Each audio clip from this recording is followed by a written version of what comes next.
Welcome everyone to Project Committee 25. We are excited to share the work of the National Advocacy Committee with you today. We have an amazing lineup of speakers and great discussions ahead.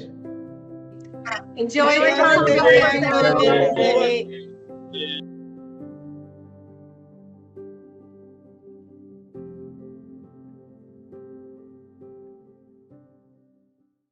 Quiet time for yourself throughout the day. If you are using social media, please use the hashtag Advocacy in Action and hashtag RehabNAC25. We are very honoured to have the new Minister for Children, Disability and Equality, Norma Foley TD, here today to open our conference. Norma Foley is a Fianna Fáil TD for Kerry and Minister for Children, Disability and Equality. She previously served as Minister for Education from 2020 to 2025. A passion for politics blossomed at an early age, and she was a regular on the campaign trail, canvassing for her father, Dennis, who was a TD for Kerry North for over 18 years. In 2004, she was elected to represent the Tralee Municipal District on Kerry County Council. She has also served in Tralee Town Council and held the position of Mayor of Tralee on 3 occasions. She was first elected to the Dáil in 2020 and was appointed Minister for Education in June of 2020. She was the first woman from Kerry to hold the office of a government minister. She was re-elected to the Dáil in November 2024 and was appointed Minister for Children, Disability and Equality in January of this year. We are delighted that she has agreed to open our conference. Minister, we're looking forward to hearing from you today about your ambition and vision for your department over the coming years and to learn of what plans you have to improve the quality of life for individuals with disabilities. Thank you.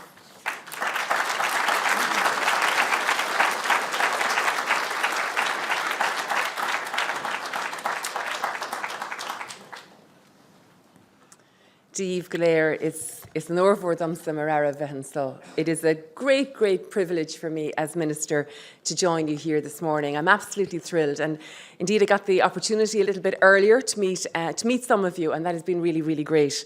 Can I say to you as well, I didn't realise that I was in the First Dates Hotel. Do you all know that? This is where they film First. Sure, I'm delighted with myself. First date. I don't know now how delighted my husband would be. But I can't wait to go home and tell him that I was in the First Dates Hotel for the very first time. So keep a close eye now on one another here today because you wouldn't know what's happening. Love might very much so be in the air. But can I say a huge thank you to Hayley? And she gave a great little synopsis, I suppose, of my career to date, and I appreciate that. And can I say it is an honour to be in your company because you are advocates. You are the ones who push change, who come together and advocate for change. You are so important. And Hayley is right. I am the new Minister for Disabilities. Can you see I have the shiny new look about me? Yeah. So I am the new Minister for Disabilities, and oftentimes when you have a new government or you have a new minister, I would hope that it brings with it a renewed sense of commitment or maybe even a fresh energy, to get on with the work that lies ahead. And just in terms of that, I truly want to say to you that this government is hugely committed to improving and further developing disability services right throughout the country. And I'm very conscious that today I have met people from right throughout the country. And can I say to you, in that respect, I know there's a strong Kerry contingent here. I'm from Kerry myself. And can I tell you, you're really lucky to have a Kerry contingent here today. Because with great modesty in Kerry, do you know what we say about Kerry? A day out of Kerry is a day wasted. So you are privileged to have a very strong Kerry contingent, and I was really delighted to meet them earlier this morning. And from my heart, I want to say I was delighted to meet all of you who really, from what I can see, are representing nearly every county in Ireland too. And that's so important because that brings a great richness to what you will be doing here today. And I know the very strong theme today is all about, building solidarity, working together as a community. And I love that idea because I've always been struck by, a number of months ago, I came across a great Indian proverb. And the proverb went something like this, that if you want to go fast, go alone. But if you want to go far, go together. And that's very much, it strikes me, that's very much what you are about. You come together to go far together. And as Minister, I want to say to you that that is my objective, to join you so that together we can go far. And I want to recognise as well, I suppose, that from a rehab point of view, that spirit of collective working together, that spirit of cooperation has very much so always been at the heart of rehab. And I know you've celebrated your 75-year history, and I loved this. I really loved the video, you know, with the 75 and all the different faces, all the multiplicity of faces and different backgrounds and different experience, all together coming as one. So it's a beautiful depiction. And I really do want to pay tribute to the 75-year history of giftedness, of talent, of cooperation, of agenda setting of rehab. And I celebrate that with you today as much as I acknowledge it. There's just a few things, I suppose, really, as a new minister that I'd very much so like to address today, or almost put on your agenda. And I suppose that's really to acknowledge that one of the first meetings I actually had was with Barry and with a number of different people who represented the disability sector. And I think that was important because I'm keen, as minister, to listen to your experience. And that's the easy part of it, actually, to listen. The most important thing is for me to hear. We can all listen, but to hear it is a very different thing. So I am intent on listening, on learning from you, and inputting what I listen and hear from you into what I do going forward. So today is a great opportunity for me to begin that process, but I hope it will be the first of many other engagements that I will have with you. And I particularly want to acknowledge Barry in that respect, and I appreciate the invitation. I want to acknowledge the work of the board as well. It's so important. We're very, very, I suppose, fortunate in this country that we have so many people across a whole variety of different sectors who are prepared to give of their time and their talent and their wisdom and their experience for the benefit of the greater good. So I want to salute the board as well. And suffice to say, and no doubt I will have many meetings with yourselves and many meetings with you, Barry, too. Can I just specifically talk to some of the things that are on my agenda as Minister? And so I'll begin with the budget, because the budget is where you get the money. And we can have all the ambition in the world, but if we don't have the money to deliver upon it, then we're in trouble. So just so that you would know, Budget 2025 lays the groundwork for, I think, really what I hope will be in the next year, positive and proactive action. We have a total of €3.2 billion that's been allocated to HSE disability services. And in actual fact, that's almost a 12% increase on the previous year. When I was a lot younger, you know, we used to speak about millions. Now I'm learning we're speaking about billions. So, but those billions are very important. And, you know, I will be doing all that I can in future budgets to secure as much as we possibly can. This funding over the $3.2 billion is funding that's going to be provided to children's services, day services, residential services, respite, personal assistance and home support hours, as well as other crucial support structures which will help to assist people to continue to live independently and with dignity in their own home. And that's important, and I know that's important to you as well.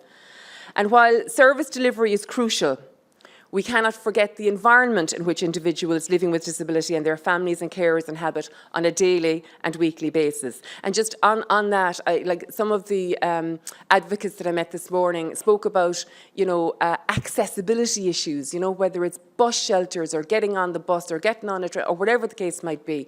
So that's very important. And so the funding, the capital funding that we have also will be a major and significant part in the ongoing approach that government takes to supporting disability service provision and making sure, not just in our department, but across departments, that there's a right, you know, sufficiency of funding available. I'm very conscious, you know, as I said to you earlier, I am only one, but I sit at a cabinet or in a government with lots of other people. And if we truly want to make a difference, all of those other people who sit around cabinet, you know, you'd have the Minister for Transport, the Minister for Education, the Minister for, can you think of any other ones? My head's gone blank now. Housing, Minister for Health, absolutely. So there's Justice, very good. You're flying it, okay. So all of those ministers must work with me so that we're all on the same page. Today, that's what we're doing. We're all working together. But government must do the same. They must cross over into all their areas of work, and there must be a disability agenda on every minister's table.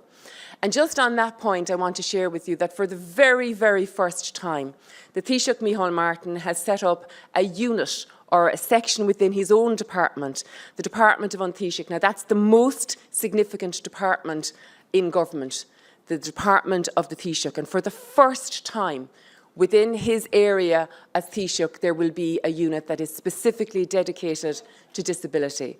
And you'd say, you know, what does that mean? Well, really what it means is that disability is being put on the agenda by An Taoiseach Micheál Martin. It was a personal vision of his that that unit would be within his department. And there's been a number already of cabinet subcommittee meetings, that's kind of committee meetings that we would have strictly on the area of disability and how we will drive on and give the status and elevation in the mindset of people that disability counts, disability is important, and we need to make change where we need to make change. So that's a really, really positive commitment from our Taoiseach, and it's one that I really will look forward to as Minister for Disability, working with the Taoiseach and working with the unit as well.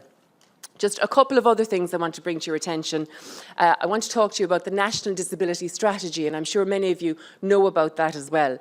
So planning is a really, really important part, I suppose, of how we will succeed into the future. You know, we need to make the plans first, and then we need to drive them on. And we're doing a lot of planning at the moment in relation to the next National Disability Strategy. That will be like the agenda that we will set for disability for the coming years.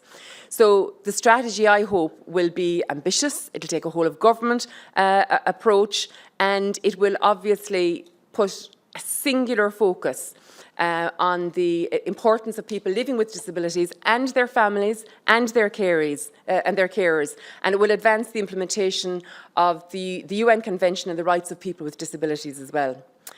The strategy will compel the government to focus on certain areas, but the areas will be and should be very much informed by your views and your thoughts and your ideas.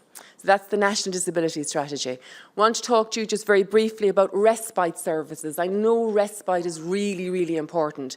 It's great where it's up and running. It's not great where it's not working. Okay, so I'm conscious of that, and I know it plays an enormous role in the wider, I suppose, experience of disability supports.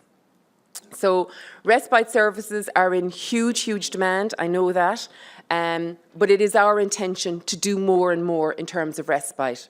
And I want to share with you something that really has been brought to my attention, particularly in the last while, and that's the importance of realising what we mean when we talk about respite.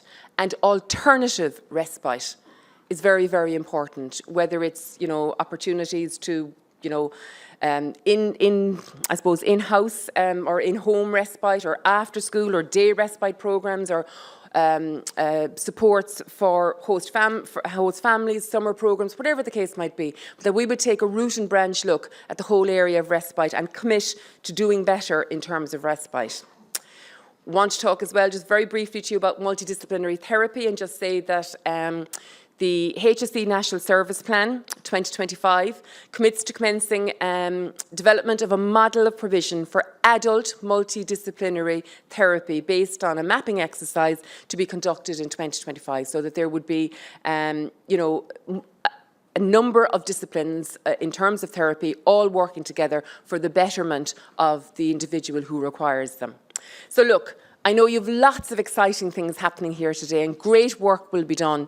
I want to conclude by saying it's a privilege and a pleasure as Minister to join you. I had hoped I might be able to stay a little bit longer, but I'm sure you're aware there was lots of shenanigans in Dáil Éireann yesterday.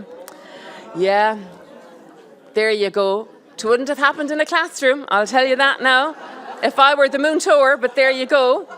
But no, just to say, so we're under strict obligation to be back in, because round two, no doubt, is probably imminent. So I'm sorry about that, but I will have other days and better days where there will be more time available to me to meet with you. And most importantly, the thing I like best is probably to chat with you, you know, when we're out about ourselves, as I did this morning. So thank you very much for the invitation. I'm honoured to be with you. I look forward to working with you. Thank you all. Thank you. Thanks very much. Thank you.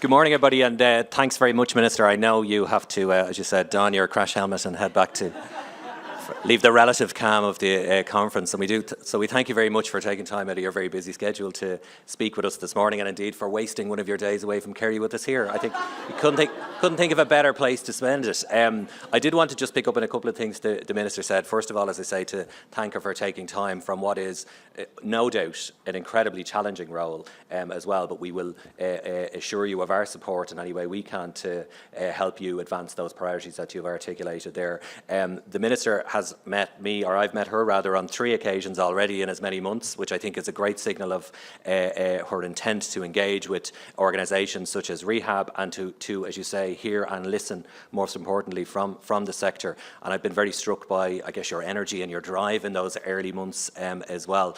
You've come to the job, I think, with a great pedigree, which from your time in education, working on inclusive education policy as well, which is, you know, wonderful from our point of view. And you spoke in your remarks there about the need for a kind of a whole of government approach. And I think many of the challenges and the experiences that we, you know, are relayed from the people that use our services, from our students, and we'll explore some of those today, are very, very much come from that lack of joined up kind of thinking across government and maybe the siloed way in which business gets done as well. So we'd very much welcome that. We very much welcome and look forward to seeing some of that joined up priorities set out within the National Disability Strategy as well. And we eagerly await your first year and your first budget as well, seeing those programme for government commitments come to life.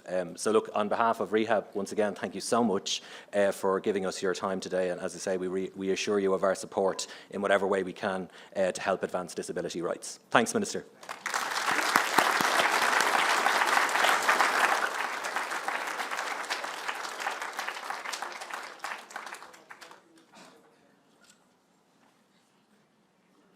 Just to thank Minister Foley again for such inspiring words, and we wish her well with the important work that she has ahead of her. At the conference last year, we announced the members elected to our first National Advocacy Committee. Over the past year, the National Advocacy Committee has been working hard to ensure that all our voices are heard and issues of importance to us are raised at the highest and most appropriate level. Over the past year, the committee has been involved in many different activities. Here to tell us how they have worked on our behalf, we will be hearing from 2 committee members, Jack Kenny and Michael Mear.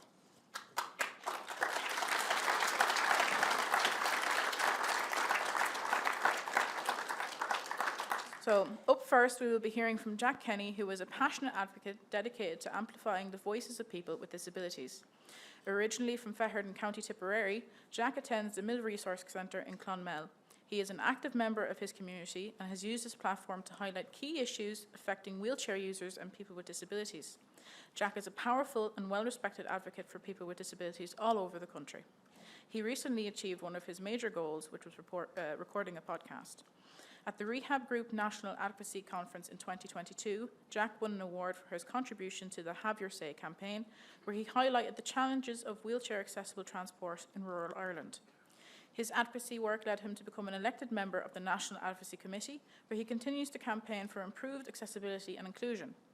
Jack is also a valued member of the HSE group Day Services Voices Together.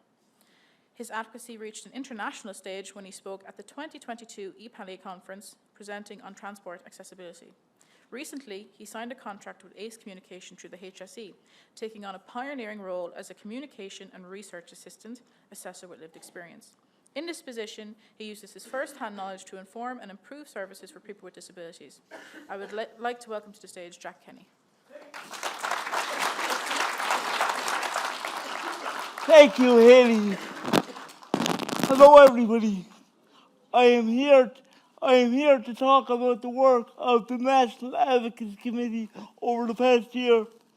During the course of our year, we have had many highlights, from our pre-budget submission launch in Leinster House to the sustainability to the Sustainability Working Programme group. We were actively involved.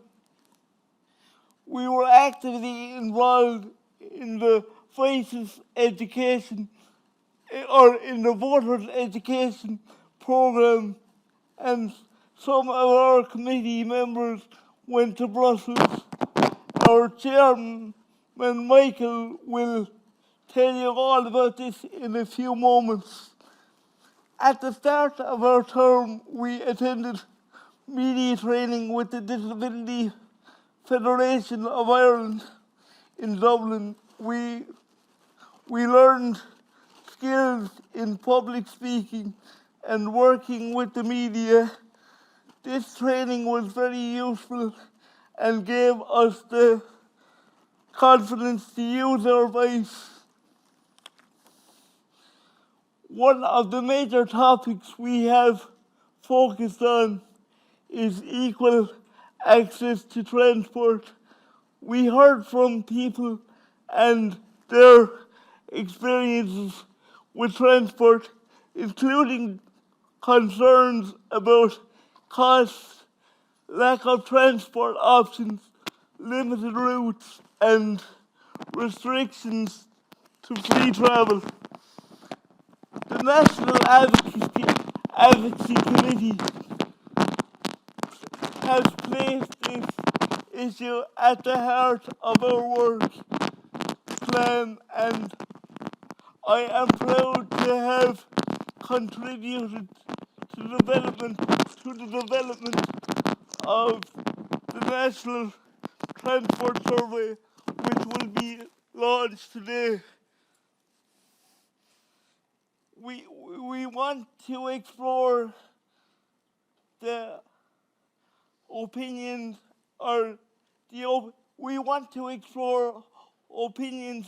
people have of their current transport service and what issues or barriers they are facing. With the information we hope to champion, a campaign for improved access to transport. Your voice will shape this campaign. I will finish by saying that the work of the National Advocacy Committee is about more than just highlighting issues. It's about making real change by collaborating, using our voices, and pushing for action. We aim to improve the lives of people with disabilities. Our next focus is to develop opportunities for people who use services of Rehab Group to play an active part in the recruitment of staff in their service. Together with the senior management team of Rehab Care, I look forward to continuing this work and make progress over the next 12 months. Thank you all for your support. Thanks very much.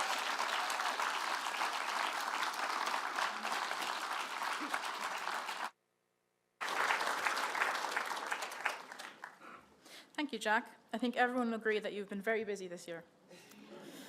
Next, we have Michael Muir.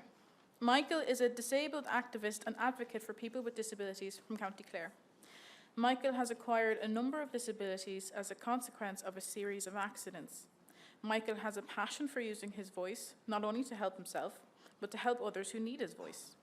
He has gained extensive knowledge on disability matters through his lived experience, academic achievements, and being a disability activist.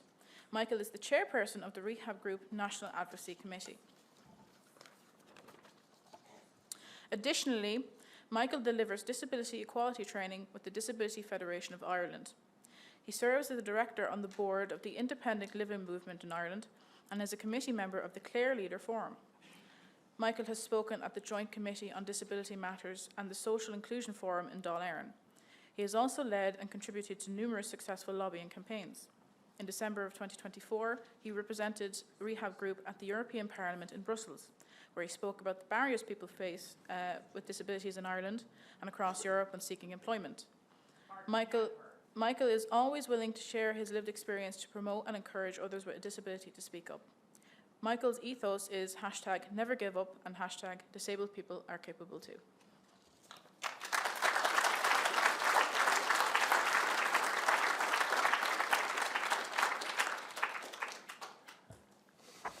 Thank you, Hayley, for that introduction. Hi, everyone. It is a pleasure for me to be here today. I know I am glad to be here today. Is everybody else glad to be here today? I can't hear you guys. That's it, guys. So I'm grateful and reassured to be part of this diverse society within the room today. I would like to introduce you now to a video that is very close to my heart.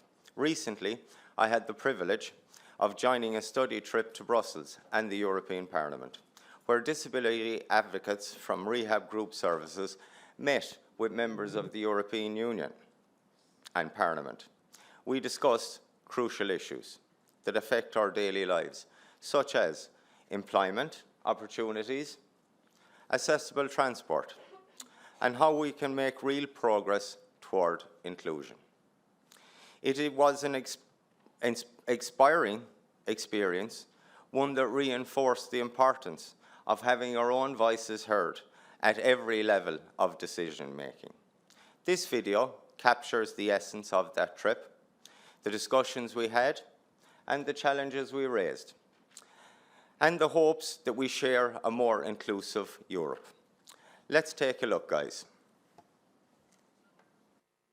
In December 2024, as part of our activities for International Day for People with a Disability, 5 advocates from Rehab Care and National Learning Network, together with staff from the Public Affairs and Advocacy team, took part in a study visit to Brussels. We had 2 main aims for this visit. Firstly, to learn about how the European Parliament works and how EU laws are made. Secondly, we wanted to tell our MEPs and EU policymakers about our lived experience of finding and retaining work with a disability. We wanted to find out what they will do to increase the number of disabled people in employment. We started the study visit with a tour of the Parliamentarium, which is an interactive exhibition on how the EU works. Our guides were particularly interested in our perspectives on the design of the exhibition space and the interactive equipment. So as well as learning about the Parliamentarium, we also contributed to improving the design. Next up was the European Parliament. Éoin Ó Ríordáin, MEP for Dublin, hosted a roundtable meeting with MEPs. The European Commission, Ireland's permanent representation to the EU, and many disability and civil society organisations on the employment of people with disabilities. The European Commission representative, Monica Haba, outlined the EU plans for a disability employment package. Our advocates, Fiona, John, Michael, Hayley, and Tariq, told their lived experience and challenges looking for work. After the roundtable meeting, our CEO, Barry McGinn, and advocates Hayley Keogh and Michael Muir spoke to Éoin Ó Ríordáin about our event. Our visit to Brussels today is part of our activities for International Day for People with a Disability. There's 5 people from our services here today from National Learning Network and Rehab Care who've come to bring their lived experience of finding and retaining work as people with a disability.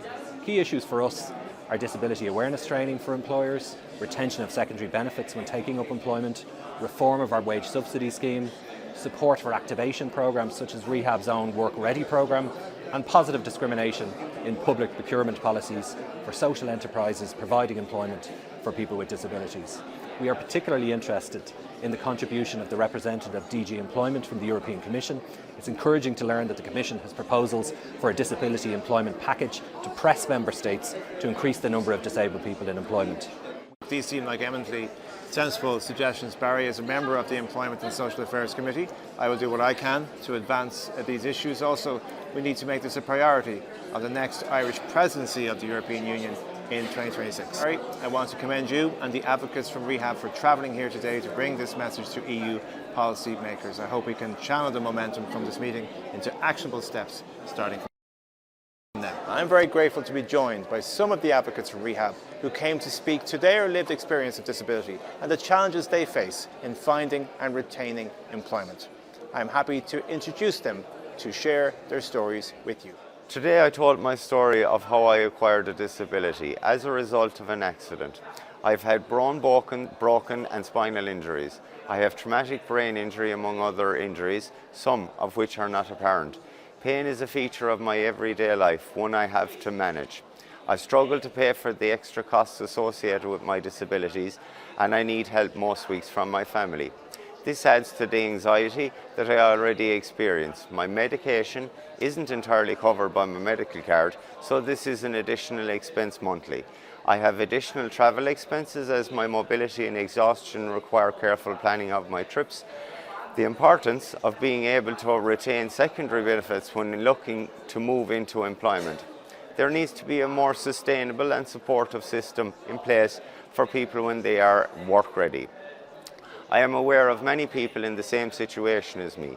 They want to return to work, they feel work ready, but they are afraid to because of the huge costs associated and they need to bear with losing their supports. It is a major obstacle for people like me who will continue to deal with the pain and expense of having a disability for life. Without these supports, I could not live on my income. It's ironic. You don't lose your disability, but you could lose your payments. A fear that a lot of people with disabilities hold when entering the workplace is the fear of losing their disability allowance, which brings with it essential secondary benefits such as the medical card or free travel pass. When my fibromyalgia flares up, it can concur without warning and can physically inhibit me from being able to complete daily tasks. If this occurred while I was solely relying on income from my job, I would not be able to afford medication, household bills, or be able to travel to appointments.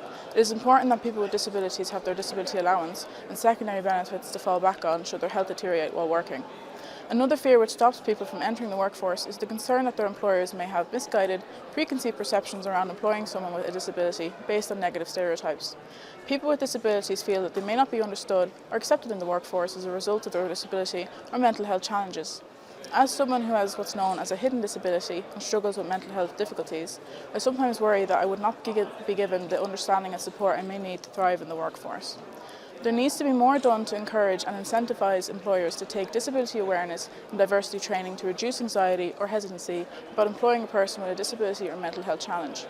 Personally, I feel it would make a huge impact on my success in the workplace if there was more understanding amongst employers on how best to support someone like me. It is so important that we listen to the voices of those with lived experiences of disability. By doing so, we can better understand the challenges faced by individuals with disabilities and work collaboratively to address them. We now need to commit to taking actionable steps to forge a path towards increasing the number of people with disabilities in employment and ensuring more inclusive workplaces. Thanks to Rehab for bringing these issues to the Parliament today, and I look forward to working with you all into the future.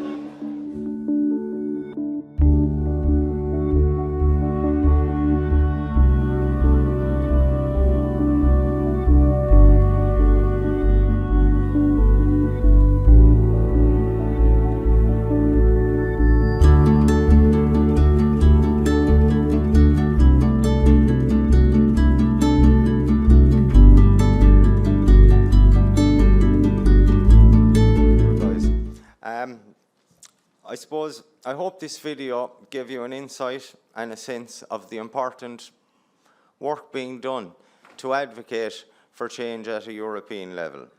However, advocacy just doesn't happen abroad. It also happens at home here in Ireland too. The Public Affairs and Advocacy team has played an important role in supporting people with disabilities to engage in democracy. Through their voter education programme, they have reached over 1,000 people, ensuring that everyone has the knowledge and confidence to use their vote and to make sure that their voice is counted. I was proud to take part in one of these workshops and webinars that were delivered in partnership with the Electoral Commission. Art O'Leary, the Chief Executive of the Electoral Commission, had an engaging and an approachable style that made sessions both informative and accessible.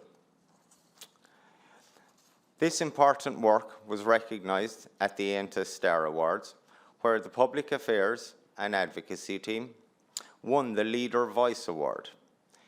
This next video highlights this wonderful achievement and the positive impact the programme has had on many people. Let's take a watch, guys.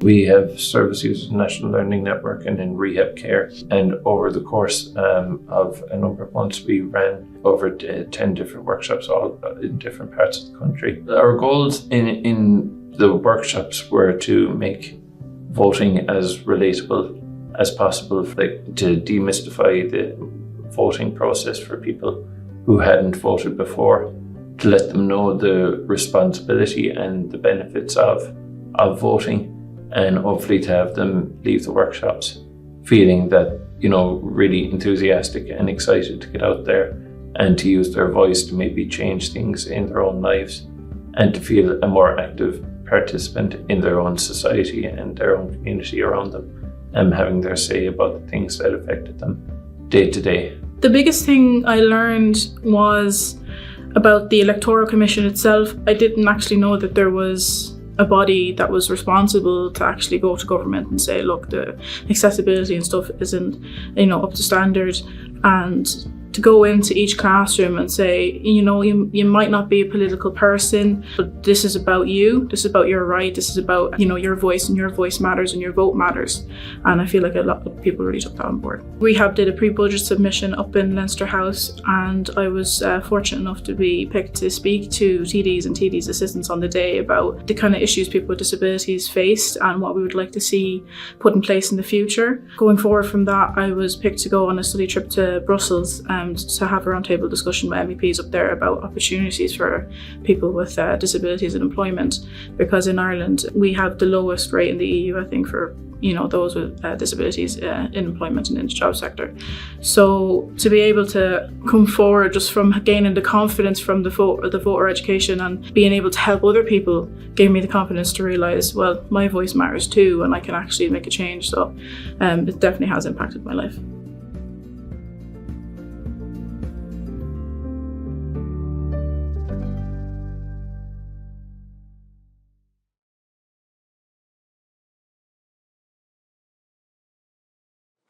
Wonderful, guys, and I'm sure you all will agree here that this was very important, because I suppose we need to ensure that everyone with a disability in Ireland goes out and vote, because you know what, our vote is our voice.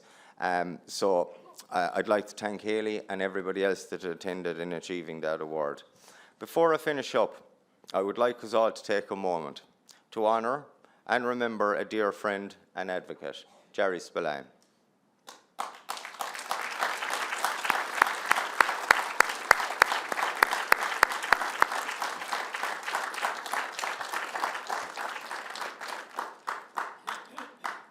Jerry was an advocate with a passionate voice for people with disabilities, attending Parnell Place Resource Centre in Limerick. He was committed to making a difference, and his dedication was recognised when he was elected to the National Advocacy Committee in 2024. Sadly, he became ill before he could take up this role, but his impact as an advocate and a friend will never be forgotten. Jerry believed in a future where every person with a disability had the right to be heard, included, and valued. We remember him with gratitude and respect today. Thank you. Thanks, guys.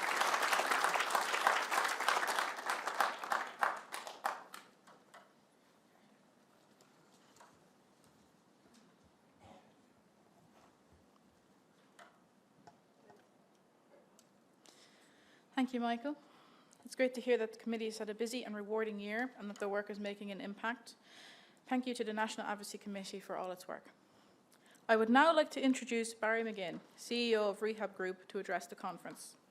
Barry has been with Rehab since 2018 and has been CEO since 2020. We are lucky to have someone of his standing at the helm of our organisation. He is a passionate campaigner for disability rights and has always tried to ensure that not only our voices are heard, but that our views are taken into account and included in Rehab's policies. I had the opportunity to get to know Barry during our student visit to Brussels. He was a great advocate to have with us, and he was also great company. Barry will also have the exciting news of who will be elected to fill the vacancies on the National Advocacy Committee.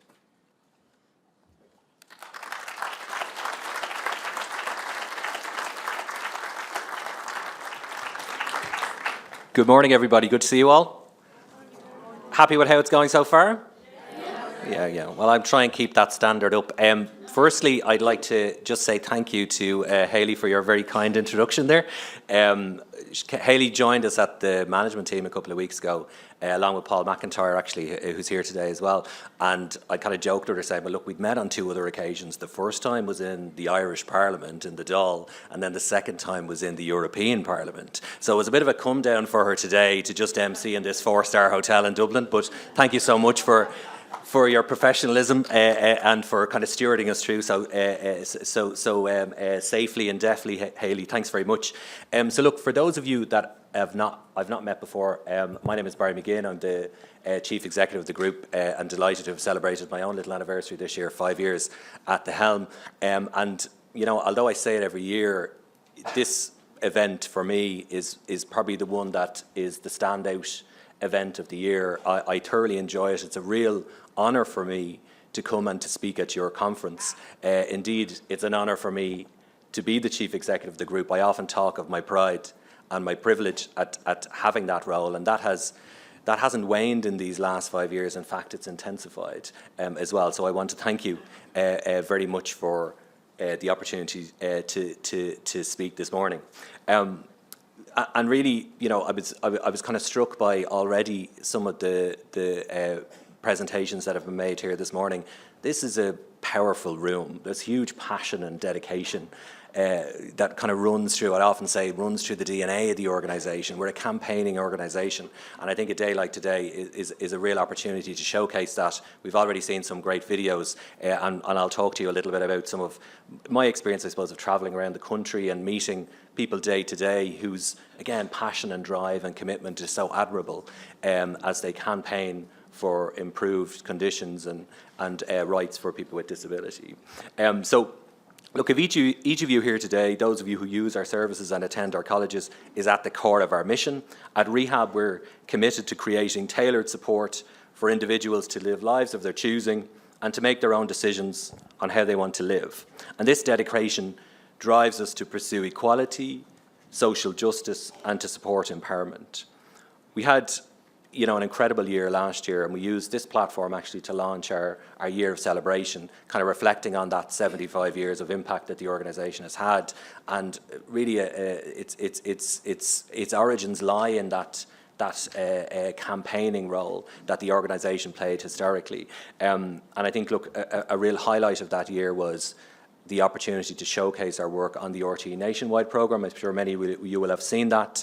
Indeed, a number of you will have featured in it as well. So I think an extraordinary and quite fitting tribute to the work that we do here and that you do every day. Many of you, and it was remarked on by the Minister there, would have contributed to the digital installation, the 75 Voices. Again, huge kind of, you know, openness to share people's personal stories, stories from their families, people that are caregivers, advocates, and that installation is still available to check out on our website if you haven't had the opportunity already. But look, for 2025, we're all fired up and ready to kind of drive on with our ambitious advocacy goals. I've thanked the Minister already, but I should have noted as well that Minister Naughton, the Minister of State for Disability, is also somebody we've met in the last kind of few weeks as well. So we're really delighted that to have two ministers really make the time for us as a service provider and to demonstrate their commitment to you and to your agenda. I think it can only be a positive for us in the years ahead. This kind of conference theme is centred around inclusion, breaking barriers, and the undeniable importance of advocacy. And at its core, and the Minister alluded to this, advocacy isn't just about speaking, it's about being heard. And that's exactly what we're setting out to achieve. I was thinking a little bit about, in the run-up to today, what I might talk about, and trying to really give a sense of, what our reach is as an organisation, what our impact can be. And, we as an organisation, we're supporting roughly just shy of 13,000 people a year across our various centres and services through home support, respite, specialist services, to our LNN centres as well. Now, if you were to tip across the road to the Three Arena, the capacity of the Three Arena, many of you will have been there perhaps. Anyone lucky enough to get a Sabrina Carpenter ticket? The capacity, my management team colleagues are Googling Sabrina Carpenter because they wouldn't be as cool as me, they wouldn't know. But the capacity of the Three Arena is 13,000 people. So think about that gig you've been. Michael, you'll relate, you've been to many gigs there. Think about the noise on your noisiest night in the Three Arena. That's what this organisation can do every day. That's how we can that's the kind of volume we have as an organisation. That's before you count family members and friends and colleagues and supporters as well. So we have huge reach as an organisation, but we need to use that voice. And often we talk about amplifying the voice, and for us, it's not just a kind of a priority as an organisation, it's very much the kind of the promise of what we want to do. It's the driving force behind our strategy delivering our future. So I want to talk a little bit about, and some of it's already been mentioned, how we've kind of turned that volume up ourselves since our last conference. So we did, as you know, make a commitment to campaign alongside you all last year and to have your voices heard at the local and the European elections and the national elections on issues that directly affected your lives. We led an action-packed election campaign, one that put disability front and centre. We hosted, as Michael said, voter education workshops, webinars, hustings events, empowering people with the knowledge to make their voices count. We held our own pre-budget briefing, as Hayley said earlier, right inside the halls of Leinster House, ensuring that decision makers heard directly from our advocates and people with lived experience. And we didn't stop at that. We took our expertise and, more importantly, again, that lived experience straight to the heart of government. We presented at the Oireachtas Committee on Education, also in the Oireachtas Committee on Further and Higher Education, in the European Year of Skills, shaping discussions at the highest levels and reinforcing the crucial role of disability inclusive policy. We were encouraged that our campaigning has led to results. The political parties included our key priorities in their election manifestos, and as the Minister said earlier, we also see them reflected in the programme for government as well. We saw from that excellent video there that Michael kind of showcased in December, we went to Brussels, the centre again of decision making in the European Union, again to bring that lived experience of the challenges people with disabilities face when looking for or trying to hold down a job. We met with members of the European Parliament and officials from the European Commission, and we joined forces with other European disability organisations to relay our message. And I do want to thank again Michael and Hayley and John and Tariq and Fiona for their excellent advocacy through that and for putting the employment of people with disabilities so firmly on the EU agenda. We're hopeful that that will be reflected in the new disability strategy as well as a priority. Certainly that's the message that's been delivered to us, and we are equally hopeful, and we will continue to lobby over the next kind of number of months that that particular issue becomes a focus area when Ireland assumes the presidency of the European Union as well in 2026. So that's our plan, that's what we're kind of directed toward. And I guess, look, when I travel around the organisation with my colleagues from the SLT, apart from getting the really warm and generous welcome that we get, we also see outside of the high-level kind of political engagement and engagement at a European level, we see just day to day, I suppose, what the people who use our services, what our students, how they advocate and the various kind of issues that they are fighting for on a local level. With the pleasure of being in the Wexford Resource Centre actually just probably 6 weeks ago now, Emer, I think. And the Tourist Lacala Day service there. And in the space of an hour, I met 3 young men, all of whom were campaigning or drawing attention to particular issues of concern to them or to their community. Andrew Beaver, Andrew, I see you there today. How are you? Andrew has kind of, I've seen you on social media as well since as well. So Andrew was very open about the fact that he was managing his epilepsy, and he wanted to draw awareness around that and kind of shine a light a little bit on that and demystify that a little bit. So produced a pamphlet and has been kind of active on social media around that. I also met with Craig O'Connor as well, who was trying to again draw attention to and raise awareness around Prader-Willi syndrome, something that he has been kind of living with over the last number of years. And also met David Stewart as well, who's been campaigning an issue that we'll talk about a little bit later on for improved accessibility, particularly in the pavements around Wexford. So again, high level kind of political engagement, great, but all through our organisation we've wonderful examples of people advocating on their behalf as well. So I just want to thank the guys for that as well.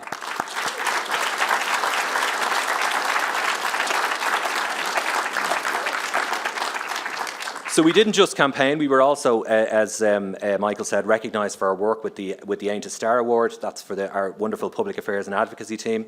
This remarkable achievement highlighted the impact that voter education programme that we launched last year had. And again, Michael mentioned it, you'll remember Art O'Leary here last year giving a very kind of inspiring address to us and underscoring the importance of accessible and inclusive voting. And at its core, that programme again is about empowerment through self-advocacy, tackling the barriers faced by people with disabilities and those with additional support needs in the voting and election process, and helping to create real and practical solutions. And I think more importantly and fundamentally, it equips people with confidence and the knowledge to use their voice, to engage with candidates and advocate for policies and changes that matter most to them. Because when every person has the tools to participate fully in democracy, we just don't change elections, we also change society. And I will always say, without any ego, and you've heard me say this, I think, in various different events before, really nobody wants to hear from me. Like when we go to these kind of, when we're in the Oireachtas, or if we're at a committee, or if we're meeting officials, really what they want to hear from is you. They want to hear about your experience, and you know, I'm just somebody to be pushed out of the way to hear directly from you, and I really don't mind that, because that's entirely what it should be. But I think you need to really understand that, get involved, get engaged, because your voice is so powerful, so much more than mine, or indeed my colleagues on the management team. So I wanted to just thank and congratulate John and Hayley actually on the day again. Hayley, we're getting our money's worth out of you for sure, who presented the programme to the Aintus Award kind of judging panel and won that over. And we do look forward to this afternoon, again, where we have a fantastic lineup of passionate and experienced advocates who are making a tangible impact. I'm looking forward to actually hearing from Cynthia Nimuraku, the member of the European Parliament, who we actually met in Brussels in December. And she's been a very strong advocate at a European level as a member of the Transport and Tourism Committee to fight for greater accessibility for disabled people in Europe as well. So delighted she's here. Also big welcome to my good colleague Joan Carty, Advocacy Manager at the Irish Wheelchair Association and a 2025 Shannon election candidate. Bear in mind that vacancy in the Áras is November, Joan. You know, just to bear that in mind. Joan's a wonderful advocate, a great colleague of mine through our work at the National Disability Service Association together, and brings, I guess, first-hand experience in policy change and grassroots activism as well. So delighted that you're here, Joan. Finally, James Casserly will be here as well, a fearless disability advocate and the voice behind Jimbo's Accessible Adventures. And he uses his platform to shine a light on barriers and push for solutions. And there'll be lots of exploration and discussion as to how we move, I suppose, beyond raising awareness, which is of course important and the first step, but to really to drive kind of lasting action. Again, because accessibility is not something that can be given, it's not a privilege, it's something that is a right as well. So we will continue to kind of work for that.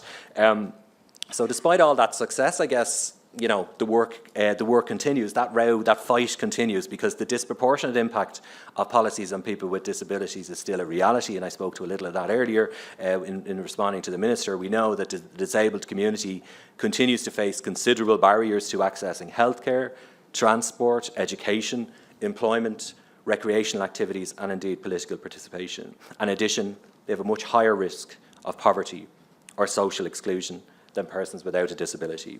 And it's critical that policymakers recognise the cost of disability and invest in services and supports that reflect the lives of everyone here today and the wider disabled community. So we'll continue to keep pushing, we'll continue to lobby, we'll continue to break barriers until every person we support is empowered.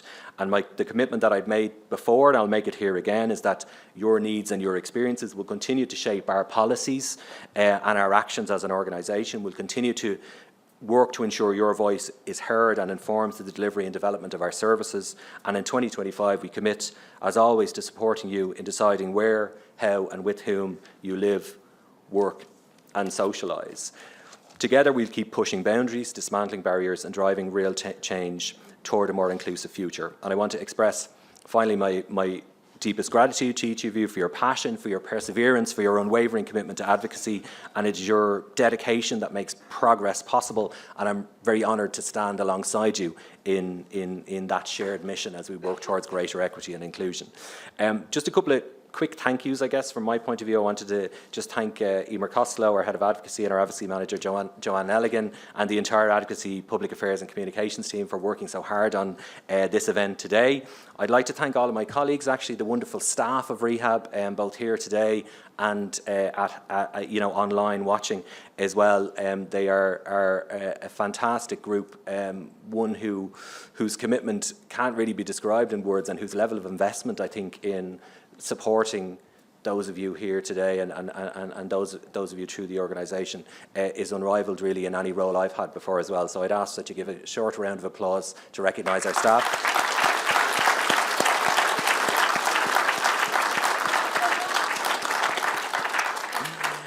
In a moment, my own management team will be up before the firing squad as well. They're very much looking forward to their to a panel discussion here. I know, welcome Dr. Rita Day, who's our newest member as well. So this is her first time.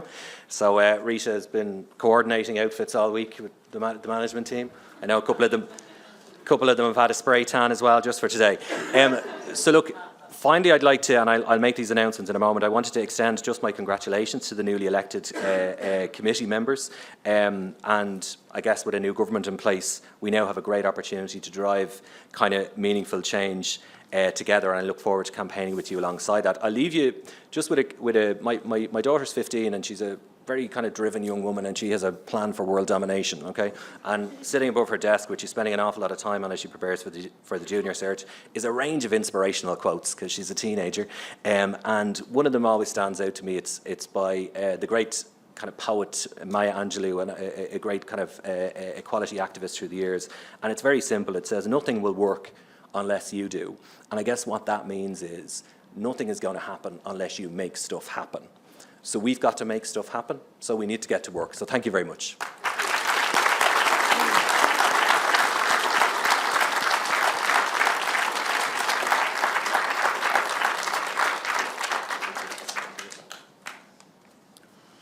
So, each year at the conference, we have had the opportunity to ask questions to the senior leadership team in Rehab about the work that they are doing to improve services for us, the people who depend on their services.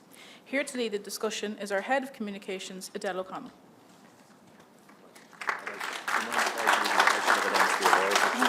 No, that's okay. Yeah. Sorry, I'm interjecting in that as well. I'm not objecting to my colleagues being asked questions, but I did want to say, sorry, Hayley, I neglected there to announce the winners and the new appointees to the National Advocacy Committee. I know you're very excited about that. So before I do that, I did want to just kind of pay tribute to the outgoing members, to Bo Allen, to Clodagh Moore, to Mark McLaughlin, to Paul McIntyre, as it says here today and recognised, to Jamie Clinton, to Lisa Redmond, and to Sinead Igbalumi. I want to thank you on behalf of the Advocacy Committee for your work and for your dedication, and for, as I always say, for stepping into that leadership role as well, which is such a big thing to do, and to put yourself out there. So thank you very much, and a round of applause for the outgoing committee members.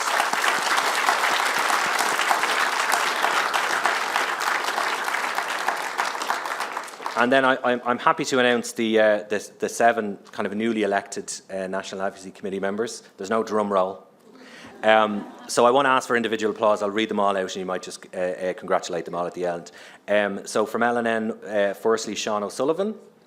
Also from LNN, Paul Prendergast. Sticking with LNN, Adele Weston. And also with LNN, James Keys. Okay. And from Rehab Care, Bernie McDermott. Molly Rock. Yeah, and Conor Brandon Byrne. So congratulations to you all. Look forward to working with you.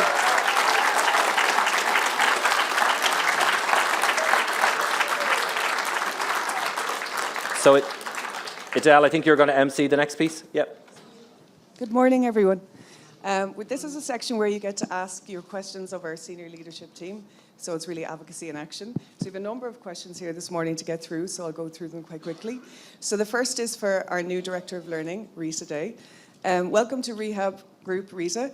Can we ask what your hopes and ambitions for your time with LNN are? And do you have any plans to introduce new courses to LNN? Thank you very much for the question. And I suppose just to say I'm delighted to be here. I feel it's a real privilege to be here. The organisation has made me so welcome in the last 3 months that I've been here. And I guess one of the highlights has actually been working from a centre. I've really enjoyed that as well. So just to thank you to my colleagues in the SLT and the wider leadership team and to everybody in the organisation, and a special thanks to Lucianne.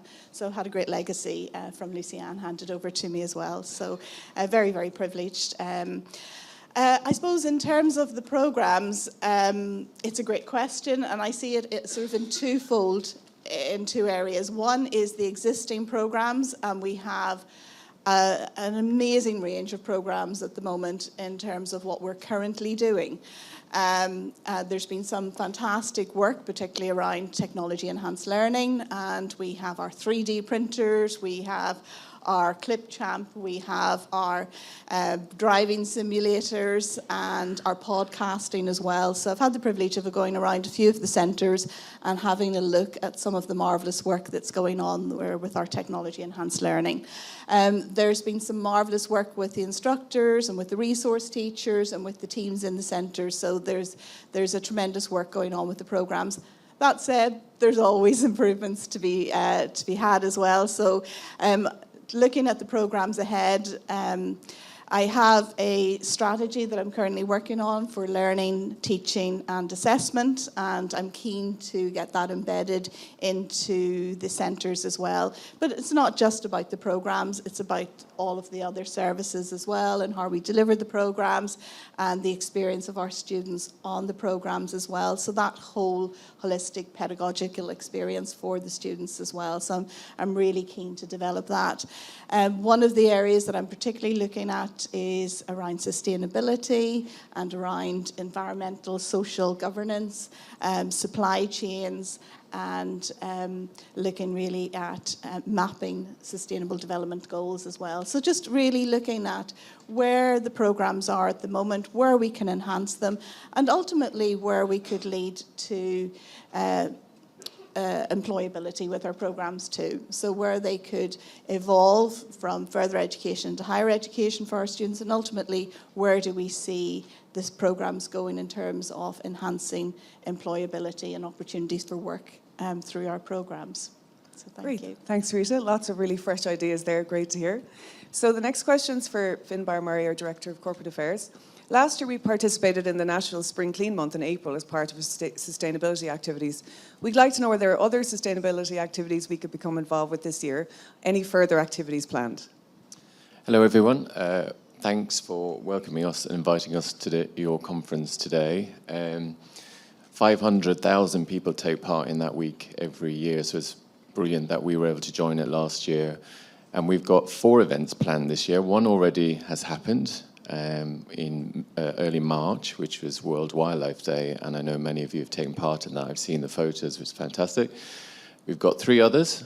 We've got another one happening in May, which is Biodiversity Week, and we're working in partnership with Dublin Zoo on that, so you can keep an eye out for more information on that. And we've got 2 other days. We've got World Cleanup Day in September, and then we have International Day Disabilities in December, and we'll be doing something for both of those. I think one of the things that we're recognising from the growing interest in sustainability, which is brilliant, is that we need to get more information direct to you as students and service users so that you're aware and can take part. So we are looking to publish a newsletter this year to get the information direct to yourselves. And also we have a whole campaign of educational and tuition courses that will be coming during the year and events that people can log on online and also join face-to-face. So there's lots happening in this space, and it's great that people are interested in. Thanks for the question, Adele. Great, thanks, Vin. That's brilliant.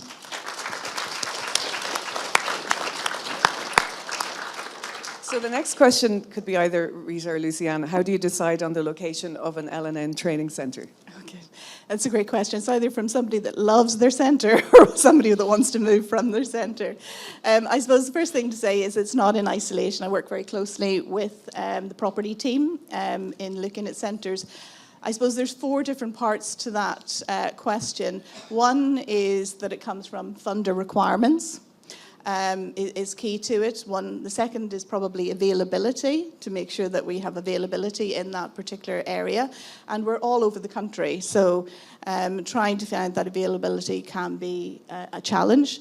The third one is around the classrooms and making sure that they are the right environment for our students. So in terms of transport links with the community, facilities within the centres as well, and in terms of the infrastructure that they have, so whether it's technology or whether it's just the actual environment, and making sure that they're designed for universal design for learning as well, so making sure that they're the ideal environment. And the fourth one really is cost too, just to be considerate of that in terms of selecting the correct centre. Okay, great. Thank you. So it could be another one for you. It's about certified sick leave and bereavement leave, and why it's included in the 20-day absence allocated by vocational training students. Students attending LNN usually have a medical or mental health condition pre-existing, and then dealing with extra stress of being penalised when absent through unexpected illness or bereavement. Why is this? So I've been given the opportunity to respond to that one. So I think the first thing I'd say is there's 3 parts to the question, and actually what's cited there is not correct in any of the 3 parts. So I'll try to give you a very quick update on that. But the first thing I would say is that we are funded through the state. So the question relates to vocational training. That funding comes through the education and training boards, and there are a set of rules and guidelines that we as a provider have to follow. And we have advocated very strongly down through the years to make sure that those set of rules and guidelines are right fit for persons with disability. So there are accommodations in relation to health and health conditions that people attending National Learning Network can avail of, and those can be, shared with you through the teams on the ground. So in terms of the specifics of the question, I'll break it down into 3. So in terms of annual leave, you have 25 days annual leave. That does not include sick leave or bereavement leave. So you have 25 days annual leave. You have also all of the public health holidays. The 25 days annual leave has to include periods when the centre closes, so summer closure, Christmas closure, and I think some centres take a few days at Christmas, and that then generally leaves a number of days, I think in most cases around 10, that people can take at their own choice. So 25 days annual leave, and that's very clearly outlined in your induction programme. In terms of sick leave, the current arrangement is you can have 20 days in a 4-month period, but it's a rolling 4 months, so it kind of becomes a little bit technical if I try to explain it here. But your rehabilitation officer, your instructor, or your manager in a centre can explain that and how it works in detail to you. And if people need more time than that, then we will go and we will speak with the ETB or the HSC, and we will negotiate more time off for people. If people know they're going to need to take a long period of time off, we would advise them to exit the training programme to protect their funding and their training time. And then when they're well again, they can come back on the programme. But again, we can make sure that you have advice and knowledge on that at local level. And then bereavement leave. We are really conscious of the emotional pain and grief that people go through in a bereavement. There are 3 days of time within the guidelines, but again, if people need more, and they very often do, we will negotiate that additional leave with the funder. And again, I would stress that there are supports in the centre to support anyone through a period of bereavement. So we talked about actually the student satisfaction survey yesterday in our senior leadership team, and a number of the feedback indicated that all the sort of, if I use the kind of the terms or the conditions or the rules and the guidelines aren't clearly known to everybody and to every student across National Learning Network. So I think, Rita, you're going to take that back to the management team, and we're going to look at not just doing the induction, but reinforcing the induction, and then maybe having a little booklet that would clarify some of the questions that people have, because you hear it once, but sometimes you need to hear things a few times. I certainly need to hear things a couple of times before I kind of understand them all. So I hope that reassures people, and I hope it answers your question. Great, thank you, thank you, Lucianne. So our next question is for Gráinne Fogarty, our Director of Care. There's an urgent need for more respite services to be made available nationally. What is Rehab Group doing to support this? Good afternoon, everybody. I'm delighted to be here again. So, and I was delighted to hear that the Minister recognising the shortfall in respite and the government's commitment to the provision of additional respite services. I was also heartened to hear the emphasis that the government is going to place on alternative respite, because that was something we ourselves identified in the development of our strategic plan a number of years ago. So obviously, you know, there are significant gaps in the provision of respite services nationally, and it varies from, you know, health area to health area. I suppose we ourselves, over the course of our the last 4 years, have delivered an additional residential respite, but we've also looked at developing models of alternative respite elsewhere in the country. We're currently in the early planning stages of an additional respite service in a location where we don't currently provide one, but unfortunately there isn't capital funding available for the development of respite, and that is a key challenge for us as an organisation. So that's something we will be working with the Minister's Department in going forward for sure. We have a number of respite services that we have worked with the HSE in terms of funding, from respites that were funded part-time, you know, a number of years ago, to now having full-time funding available. And we're also looking at, you know, continued innovative and creative solutions for the provision of respite. So it is something that's very much on our agenda as well. Great, thanks, Gráinne. That's perfect.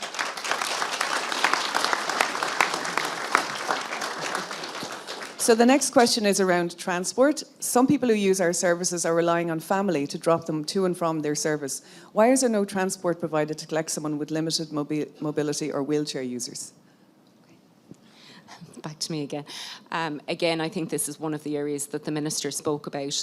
It's about the integration and the working together of government departments. I think particularly for those who access our day services and our learning centres, it's a particular challenge when you leave school, where transport and other facilities are provided to you under the auspices of that government department. And unfortunately, when you reach 18 or you move into day services or our NLN centres, transport is not automatically provided. We know that there are areas where transport is, you know, there are significant gaps in the provision of transport, but funding is also a huge issue. So you move from your service being funded by the Department of Education to a service that's then funded by the HSE, and they don't see it as their responsibility. They don't consider the fact that that individual had, you know, a full package which provided for transport when they were in school. They see it specifically as their funding as the provision of funding purely for their day service and not transport. It's something that we've been actively, you know, engaging and lobbying for a number of years. And, you know, you yourselves as advocates see those gaps as well, and are advocating for the same. So it's predominantly a funding issue. It's something that we work tirelessly on year with the HSE. But again, they very much see it as the responsibility of the Department of Transport. And again, we have started those discussions in partnership with the HSE to ensure the transport, those gaps in transport, are addressed. I don't know, Finn, do you want to do it? Yeah. Okay. Thank you. Okay, thanks very much, Gráinne. So the next question is for Emer Riley, our Director of People and Culture. We'd like to actively be involved in recruitment and selection of staff that work in our services. Are there any plans to develop this? Thanks, Del, for the question, and thanks again to everybody for having us here today. Yes, absolutely, there are plans in terms of develop this, and actually, most recently, Barry mentioned that Hayley had attended the senior leadership team, and she raised this issue with us on your behalf. And I was delighted to hear Jack talk about it earlier on as wanting to get involved in that, which we really welcome in the People and Culture team. When Hayley came to talk to us, the senior leadership team, actually Gráinne and Shona who's not here today, actually mentioned that there were individuals who use our services as part of their recruitment campaign and how brilliant it was and beneficial for that. And in fairness, I hope you'd all agree that they made a good choice in terms of having both Gráinne and Shona as part of the organisation here. So it's most definitely something that we want to do. What we are working with my team, we've been talking about this over the last number of months, and it's something that we're going to pilot a couple of things with ye. And what we are going to do is in first instance is actually to, now that Jack has offered to be part of that, we will engage with him, but also through the Advocacy Committee and indeed the Advocacy team itself, to actually work through a couple of the ideas that we have around this. Because our selection campaign is not just the interview process, but it can be from when we're actually, I suppose, attracting individuals to come to actually apply to the organisation, alongside in terms of bringing them in to meet with us, or indeed that interview process, shortlisting process, or even getting them to have a sense of who we are. So there's lots of opportunities for us to include individuals within that selection process, and it's absolutely something that we're going to do, and we're going to pilot a number of things this year. So thanks for that. Great, thanks, Emer. So, next question again for Gráinne. It takes a long time to get residential accommodation. Why is this? I think, again, a lot of it goes down to funding and the different government departments that have responsibility for the provision of housing.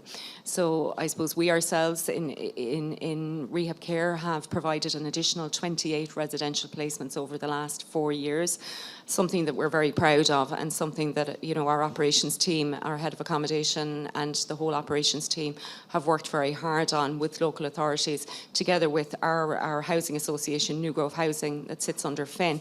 So the mechanism for the provision of accommodation for people with disabilities is primarily through the capital assistance scheme, and that operates in each individual local authority. The other side to that is the HSE have had to have agreed funding for support for the individuals. So those two things have to work hand in hand.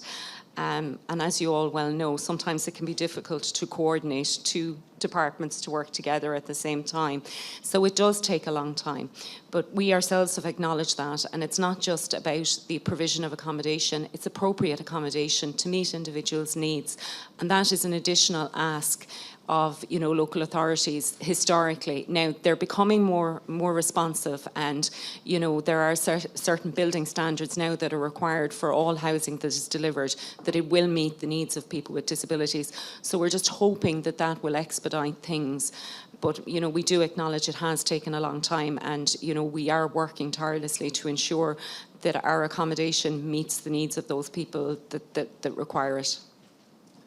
Thanks, Gráinne.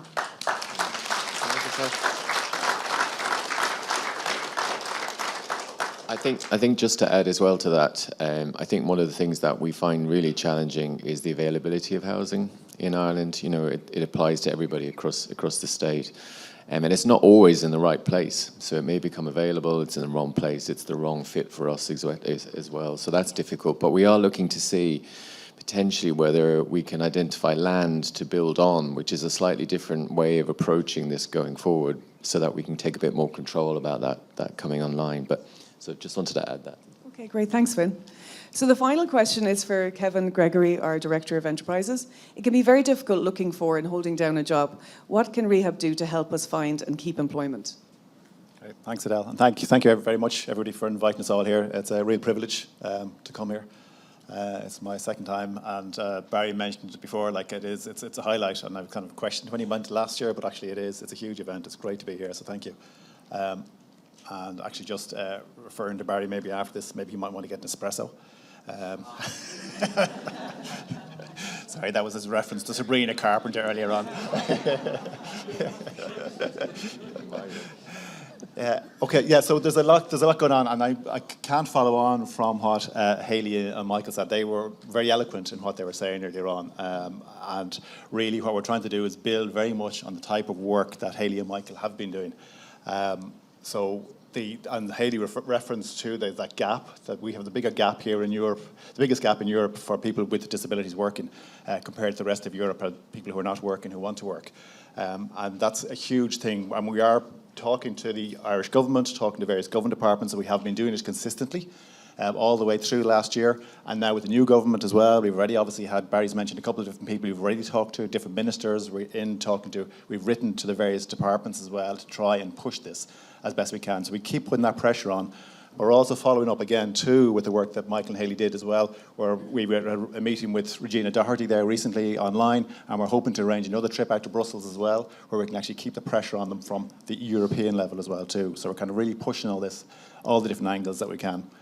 On a practical level, within Rehab Group, there's a lot that we're doing. In Rehab Care, for example, we were in Portlaoise there yesterday, and we were talking to people there. Some people are working on community placement type of work, and other people are working 2 or 3 days in an engineering firm. I was talking to somebody down there. So there's a lot going on that we are actually encouraging people and helping people as best we can. It's all built around what people's needs are.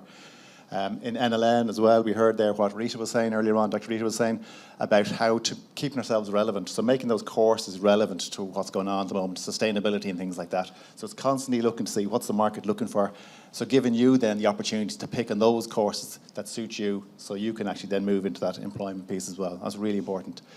And in group itself too, we're doing a survey too now this year in Emer's side of things, where we're going to do a survey to try and see, well, what's the level of disability in our organisation? And that's the base for us then to build on, to see, well, what else do we need to do? So we're eating our own dog food, as they say, on this piece as well. And in enterprises too, then obviously we've got 300 or so people working in enterprises, over 60% or so of them people with disabilities, and that's across in Ireland and in Europe, and that's one of the angles that we go to Europe with, as we have a presence in Poland as well. So we have Aisling here too, I think, as an observer from enterprises. The first time we brought somebody along to the Advocacy conference too, so to again just embed what it is that we're doing in enterprises in the rest of the group. So we're doing lots of different types of work inside in enterprises. And also then there's a Work Ready program, which we referred to last year. Last year we were looking at setting up a pilot for the Work Ready. So we've now moved past the pilot. So it's progressed. We did a lot of learning. So one of the points that Hayley mentioned earlier on was that there's sometimes some fears maybe from some of the employers. And we discovered that when we're doing the Work Ready program. It's about trying to assuage those fears, reassure the employers, and that's where we step in. That's where we help out the employers as well as helping out the people with a disability. So we had one person who started on the Work Ready, and within 2 months she decided this wasn't for her, and actually we learned from her as to what we could do to improve things, and we also figured out what the employer needed to do to improve things. The second person came along, finished the 6 months, but decided, no, it wasn't for him. That's good, he tasted it, he saw what he wanted to do, did the 6 months and decided, no, he didn't want to move on from there. And just in the next week or two, we actually have one person who is now moving on from the Work Ready program into permanent employment with the employer. So that's our pilot. We've got approval from the board, we're now pushing that out now, and we're going to start ramping it up in the Dublin area and then start looking at pushing it nationwide. So it's a piece of work that can grow really fast once we get it going and get it up and going really well. And I think there's huge potential in it. So that's kind of a broad spectrum of the type of things that we are trying to do, and respect that it is, we are doing our best. We recognise the difficulties that people with a disability have, and trying to combat then the concerns that employers have by doing this Work Ready program too. Great, thanks, Kevin. And you wanted to add something?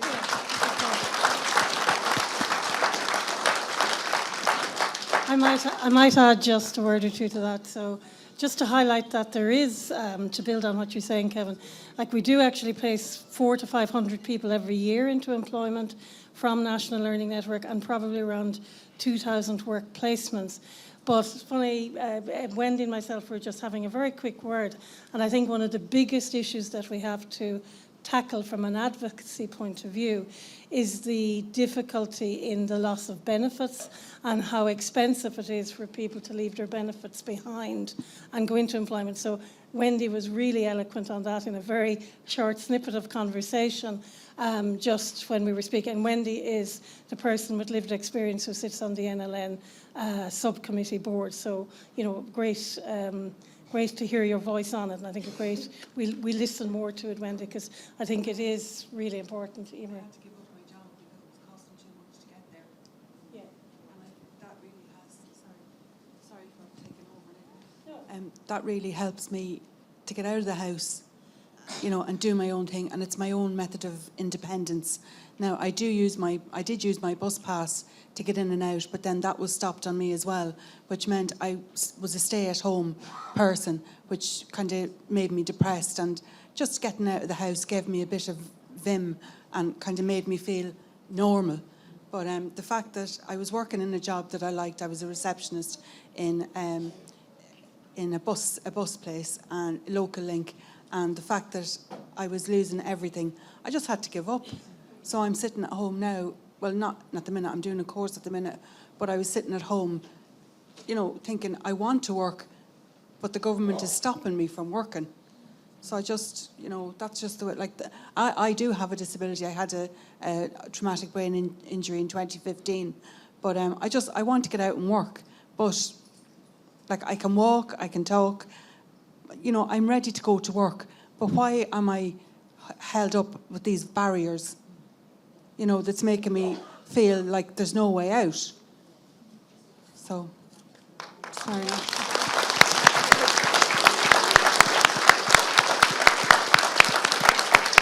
Thanks, Wendy.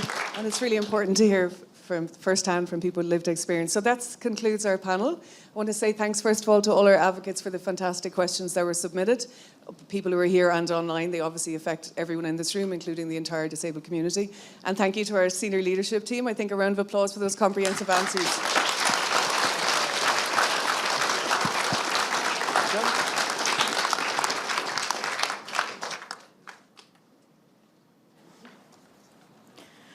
We will shortly be breaking for lunch, with just a little information on this afternoon's panel discussion. The panel will be discussing the theme From Awareness to Action, Advocating for Accessibility. The discussion will have a specific focus on travel and transportation issues. We are delighted to hear from some special guests joining us for this discussion, and we will be hearing from Cynthia Nimercu, who is a member of the European Parliament and who is working on an EU directive on passenger rights. Joan Carthy, the advocacy manager from the Irish Wheelchair Association, and Shannon Eyre, an election candidate in 2025, on some of the work that the IWA is doing on accessibility. Joan has vast experience of advocating on behalf of people with disabilities, and we look forward to hearing from her. We will also be joined by disability activist James Castley, who has an award-winning blog on Jimbo's Accessible Adventures. So no doubt an exciting afternoon in store.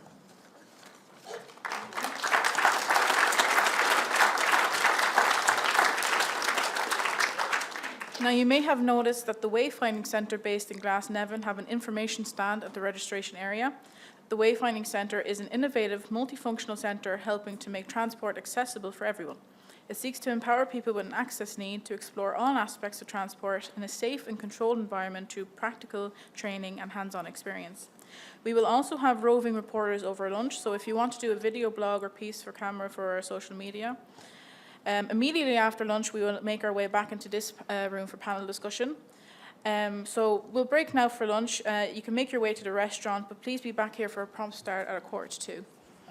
Thank you.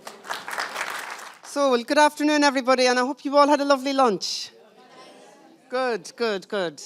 And you're not too tired after it either, because we have a very energetic session here now for you.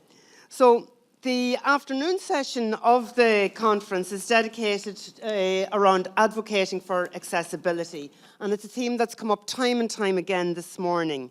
This session will have a very strong focus on transport, because we know that transport is a huge issue for our advocates.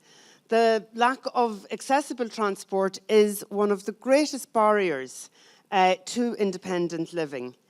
It contributes enormously to the structural poverty of people with disabilities. And we talked this morning, and Barry mentioned it, and the Minister mentioned it, about how people with a disability can be at greater risk of poverty. Because primarily it excludes them from the employment market. It makes it much more difficult for them to get to a job. Sometimes they're saying they're very worried about even kind of trying to get transport to a job interview, and then they worry and fret about, how will I ever manage getting to a job if I can't even get to a job interview? And if they don't get employment, if they can't get to the workplace without accessible transport, they're excluded from employment, but they're also excluded from other activities, everyday activities that a lot of people would take for granted, from going to meet friends, to shopping, to visiting cultural venues, socialising with people. Normal everyday activities become huge challenges.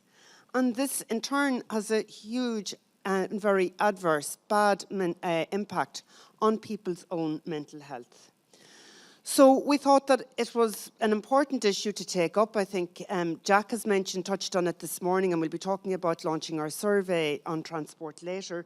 So with the advice of the National Advocacy Committee, we decided that this should be an issue and that this should be a focus of our advocacy conference. So we have a wonderful panel of speakers to address this issue. They've all been advocating in their own rights, but in many different forms. Two of our panellists will speak not only to their own lived experience of managing mobility with a disability, but they will also look at how this has inspired them to become powerful advocates on behalf of all people with a disability, and how their own self-advocacy has made them into champions for the rest of us. And then we have Cynthia, who is a member of the European Parliament, who has been championing disability rights, and particularly the whole issue around mobility and passenger rights in the European Parliament. So just before I formally introduce our panellists, we just want to show you a video from Jack, who you met this morning. Jack's a member of our National Advocacy Committee. And this video won a Have Your Say competition back here at this conference in 2022. And I think when you see the video, you'll understand why it won the award. After Jack had produced this video, he was invited then to speak at a European EPALE conference. But we're saying that was back in 2022, and the message that Jack relayed back then is still as relevant today as it was then. I think that really insufficient progress has been made over the last number of years, and that's why the National Advocacy Committee have asked us if we can actually look at how we can prioritise this, and we're devoting the session at the conference this afternoon to this issue. So we'll play Jack's video, and you can see. My name is Jack Kenny. I'm from Fethard in County Tipperary, and I am a wheelchair user. I live in rural Ireland, and I want to raise the issue of public transport for wheelchair users. I can't access wheelchair accessible transport where I live. In fact, there is no suitable public transport at all where I live. I live with my parents, and while I love living with them, I would like to be more independent. They have their own lives to lead, as I have mine. For me to travel independently, I have to book a wheelchair accessible taxi. The last time I ordered one, it cost me €80 for a return local journey. I can't afford this on disability allowance. Much more needs to be done for people in rural Ireland who have a disability. Local link services should be expanded, and the mobility allowance should be restored. Public transport is a lifeline for disabled people, and we deserve much better. Thank you. So now I think that sets the scene quite nicely and the context for our afternoon our afternoon discussion, and I think I can hear from everybody nodding that it just resonates with everybody.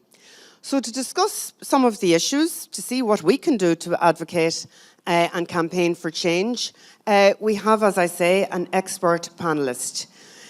Each panellist will speak for about 5 minutes on the subject of accessibility and transport, and then we have some questions for the panellists that have been submitted already, and we'll have a discussion as to what can be done and how we can move forward.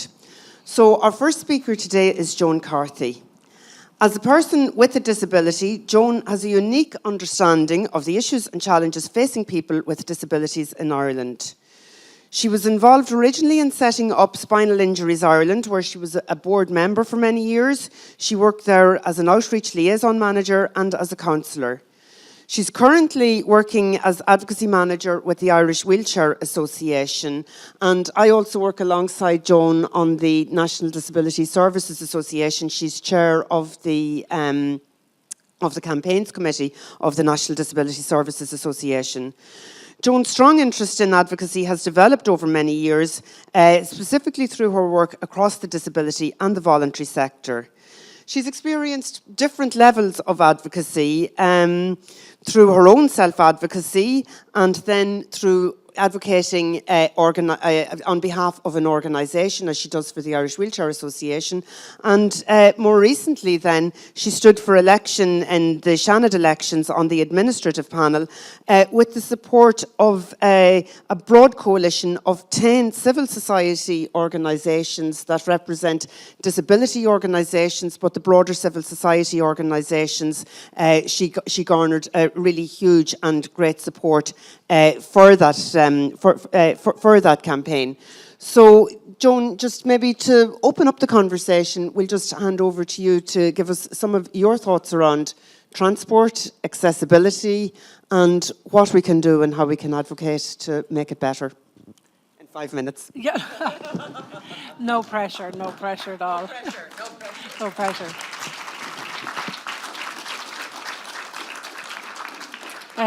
First of all, I want to say thanks a million for being invited here to speak today.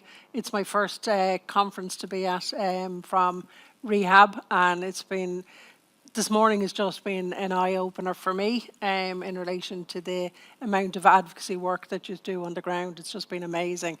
So I'm not sure I'm going to be able to teach you anything in the next 5 minutes. The level of advocacy that's been done throughout the organisation has been absolutely immense. I suppose just a little bit of background besides what Emer's already said about me. I was involved in a road traffic accident 35 years ago, too long ago. And that's what brought me to where I am now. And I got involved in setting up an organisation for people with spinal cord injury.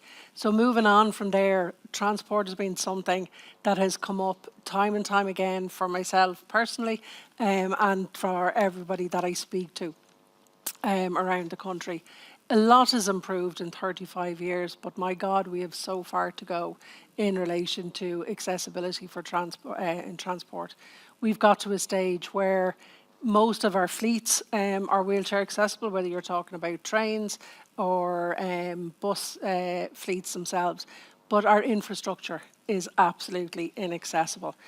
And what I mean about the infrastructure goes from everything from train stations to the new bus stops to cycle lanes, and that whole interaction between ourselves and traffic, cars, buses, and where it kind of leaves us in that situation.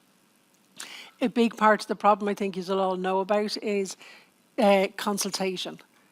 While the United Nations Convention for People with Disabilities talks very strongly about people with disabilities needing to be consulted in relation to anything, any plans, any decisions that are being made, we're being consulted way too late.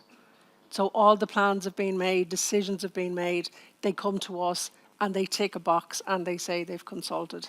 And then we end up having to do protests, we have to lobby, we have to get back into groups again, and then we have to try and get them to reverse some of the decisions.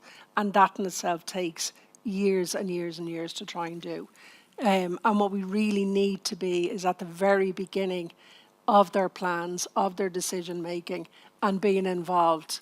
So everything should be kind of part of a co-designing in relation to transport and everything else that we do that impacts our lives. So that starts on the ground very much so. So from yourselves, having that voice, making sure that you find your way onto different committees, whether that's locally, within the council, whether it's all of the transport operators have user groups, you can start getting involved with them, get your voice out there in relation to those organisations, and constantly pushing and pushing as you're doing already to say what's happening is not right and that I have got a right to be able to get onto public transport in a safe way. So I suppose a little bit about where Irish Wheelchair Association sits in the lobbying space for transport. I myself sat on the Department of Transport's Accessible Consultative Forum. And I've also sat as part of the user groups on the National Transport Authority. And we have some of our members sitting on the other user groups. Again, really important to have people there to make sure that every decision that's being brought to you, that you have a voice, that you're able to say, no, this doesn't work. And the more people with different types of disabilities in that space means that hopefully they'll start to get it right.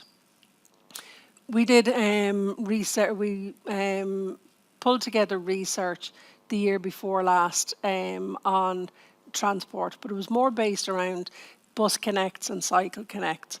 So while everybody has probably heard of that or been impacted by it in some shape or form, for a lot of people with disabilities, where the real problem was the interaction between themselves and cyclists. And it isn't about putting us against cyclists or vice versa. It's about how we work together and how we kind of interact together. And what was happening with the design of the cycle lanes and the bus stops, what it meant was that the cycle lanes were running through the bus stops.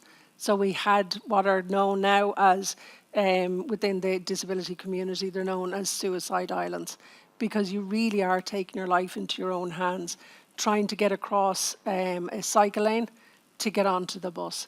So it doesn't matter anymore whether your bus is accessible or not. It's how comfortable and safe you actually feel trying to go out and get onto the bus in the first place. So the research that we ran looked very much at all of the different guidelines that were out there that worked towards the design of spaces for people with disabilities. And what we were finding was that there's very little mention of disability. Sometimes access is mentioned, but not disability access. So for the engineers and the designers, they don't have any real standards to go by. They have some guidelines that come out in about 5 or 6 different policy spaces, and they're trying to make up things as they go along to try and make it work. Couple of things that's absolutely wrong with that is, one, there isn't the voice of people with disabilities in that space, in those guidelines. And 2, they are only guidelines. So they can use them or not use them, and they can amalgamate whatever bits they want out of each different guideline. So if something is not done right, there's nobody held accountable.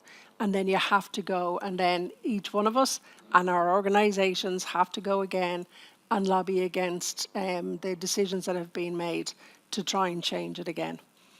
So what we've done is we've brought that research to the government and to the Department of Transport, and we're looking for legislative change. Legislative change doesn't happen overnight. It takes years to do.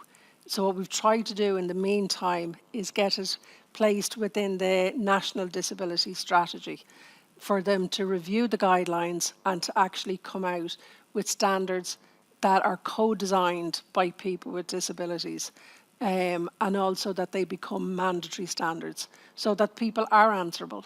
So designers and engineers have something that they can work from and can be held accountable when the decisions are being made.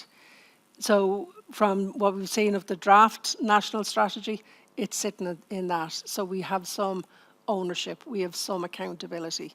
And once that comes out and we can actually start working on it properly, we will make sure that we keep the push on.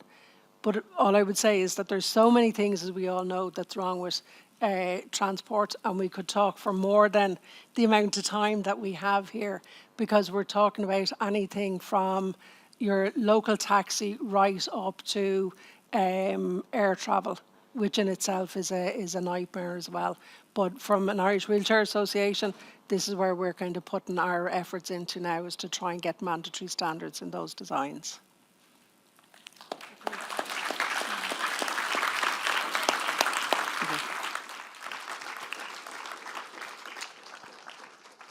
That's fantastic, Joan. Thank you so much for that contribution. And I think that there's a lot of food for thought in what you were saying and how we can develop that. Our next speaker is James Casserly, who's a disability activist and blogger. And it's when we were looking at our panel and thinking who could we invite, I saw James speak at a meeting just the day after, I think, our National Advocacy Conference last year in the Mansion House. And I was really, really impressed by what he had to say, how he said it, and just the sensible suggestions that he was making. And I thought it was important too that we heard the voice of a young person and how young people can communicate and advocate on this. And James is a master communicator. He can tell us a few things. He runs Jimbo's Accessible Adventures on social media, where he advocates for better accessibility across public transport. And to date, he has amassed over 10,000 followers. And I think after today, James, you'll probably pick up a few more. So he goes out and he tests public transport, shops, cafes, restaurants to see how accommodating, how accessible they are for wheelchair users. And he's offered his very unique perspectives to organisations to suggest improvements for public transport in Dublin. He's worked with Irish Rail, he's worked with Dublin Bus, and he's all the time looking to see improvements in those.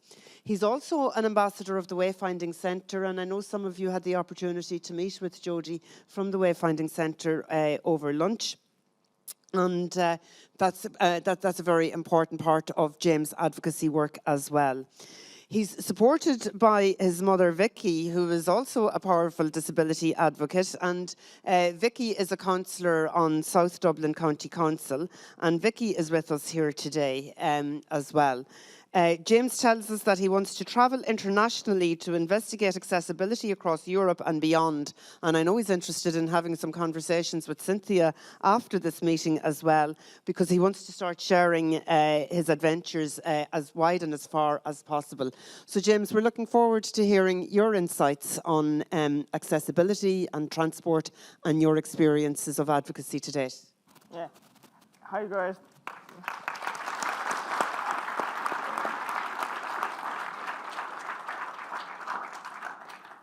Hi guys, thanks so much for asking me.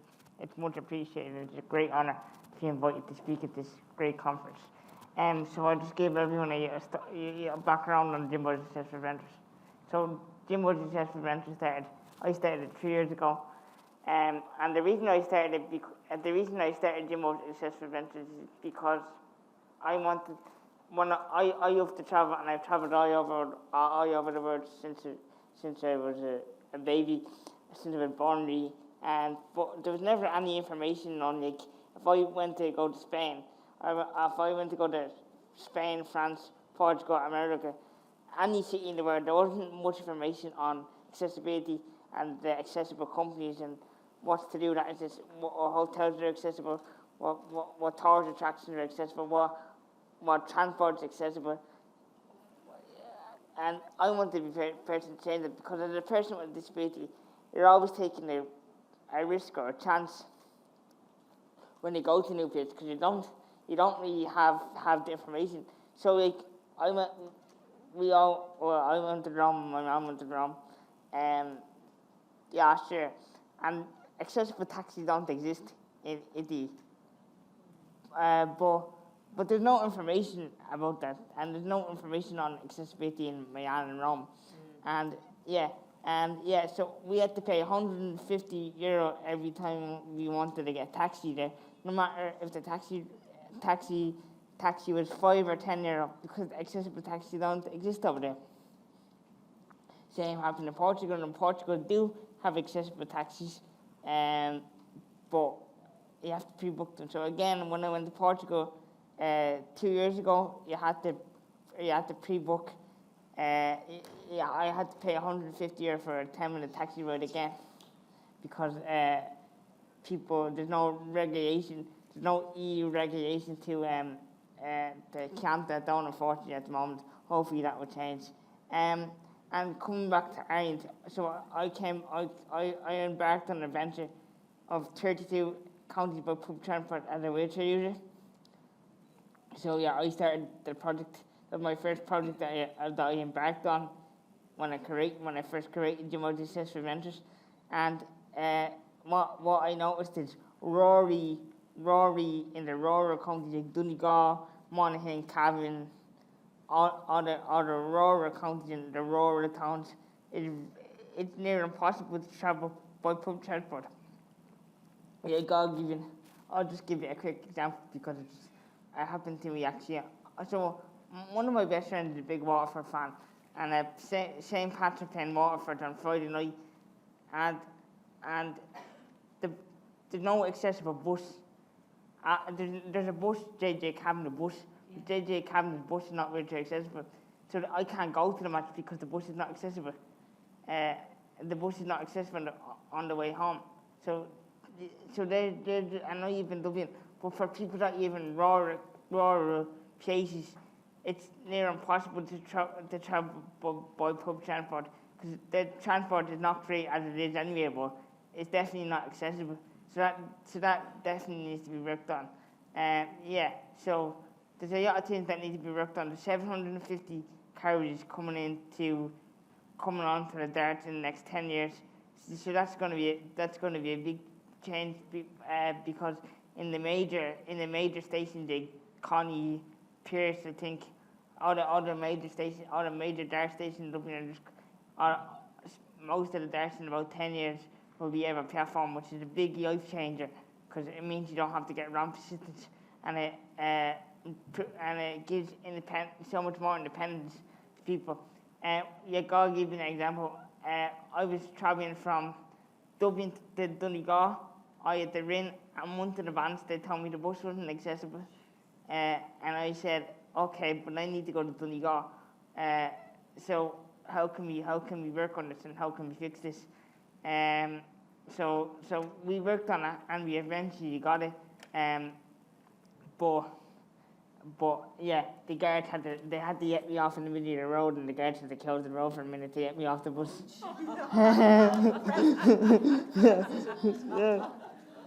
Yeah. So and another time I went to Wexford on the bus.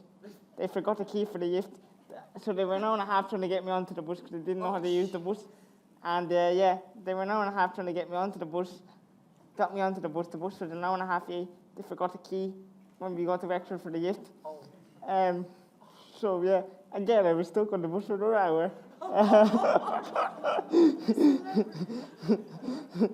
And yeah, so my point is, in Ireland, in Europe and Ireland in general, all over the world really, we need to do a lot of work on accessibility, and I hope to help other countries and other companies and everyone to get more accessible transportation and more accessible everything.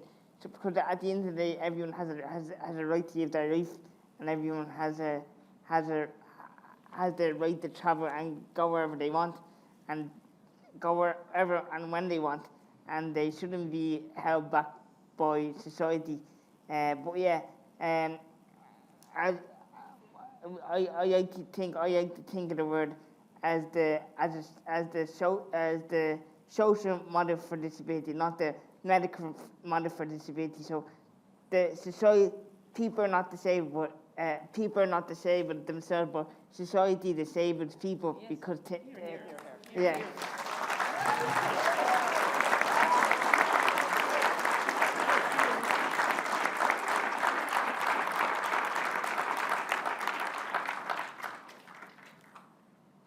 That's great, James. Thank you. Thank you for those insights, and I think you can see that what James has said, I think so many people here as well can actually understand those experiences.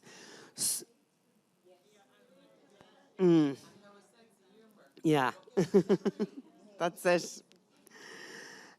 So last but by no means least, we have Cynthia Niworku, who's a member of the European Parliament, representing Ireland South. Cynthia's a former teacher, a broadcaster, a barrister, a mediator, and she was elected to the European Parliament last year in 2024. She's representing the people of Ireland South and is a member of the Liberal Renew group in the Parliament. Now, before her election, Cynthia worked for 27 years as a barrister in the Irish courts at all levels, representing private clients as well as kind of public legally aided clients in areas of family and civil law. But I think everybody will know Cynthia. Do you remember Cynthia when she presented the Eurovision Song Contest? So I think a lot of people might remember Cynthia from back then. And as she reminded me earlier, we won that year as well. So anyway, so Cynthia is now a member of the European Parliament. She's a full member of the Internal Market and Consumer Protection Committee. That covers the single market, digital agenda, consumer rights, which is where travel and transport comes in. She's a member of the Petitions Committee, covering petitions that are lodged by EU citizens. She works with the European Ombudsman on that. And then she's also on the Transport Committee, which is responsible for legislation on transport in the EU. And that does cover rail, road, inland waterways, all different types of transport sectors.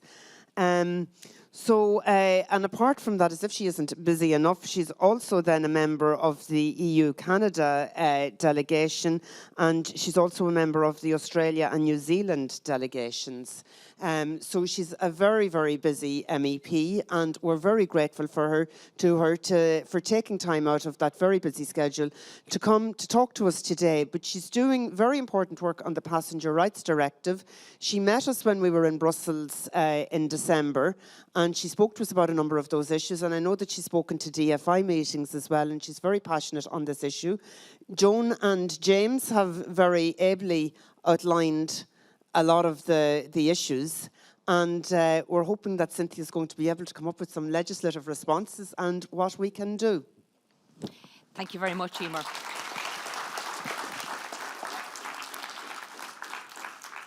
Gurmil Magat Emer, Gurmil Magi Fad in Rehab, Lucht Banastiechte. Thank you so much, Barry, for your warm welcome.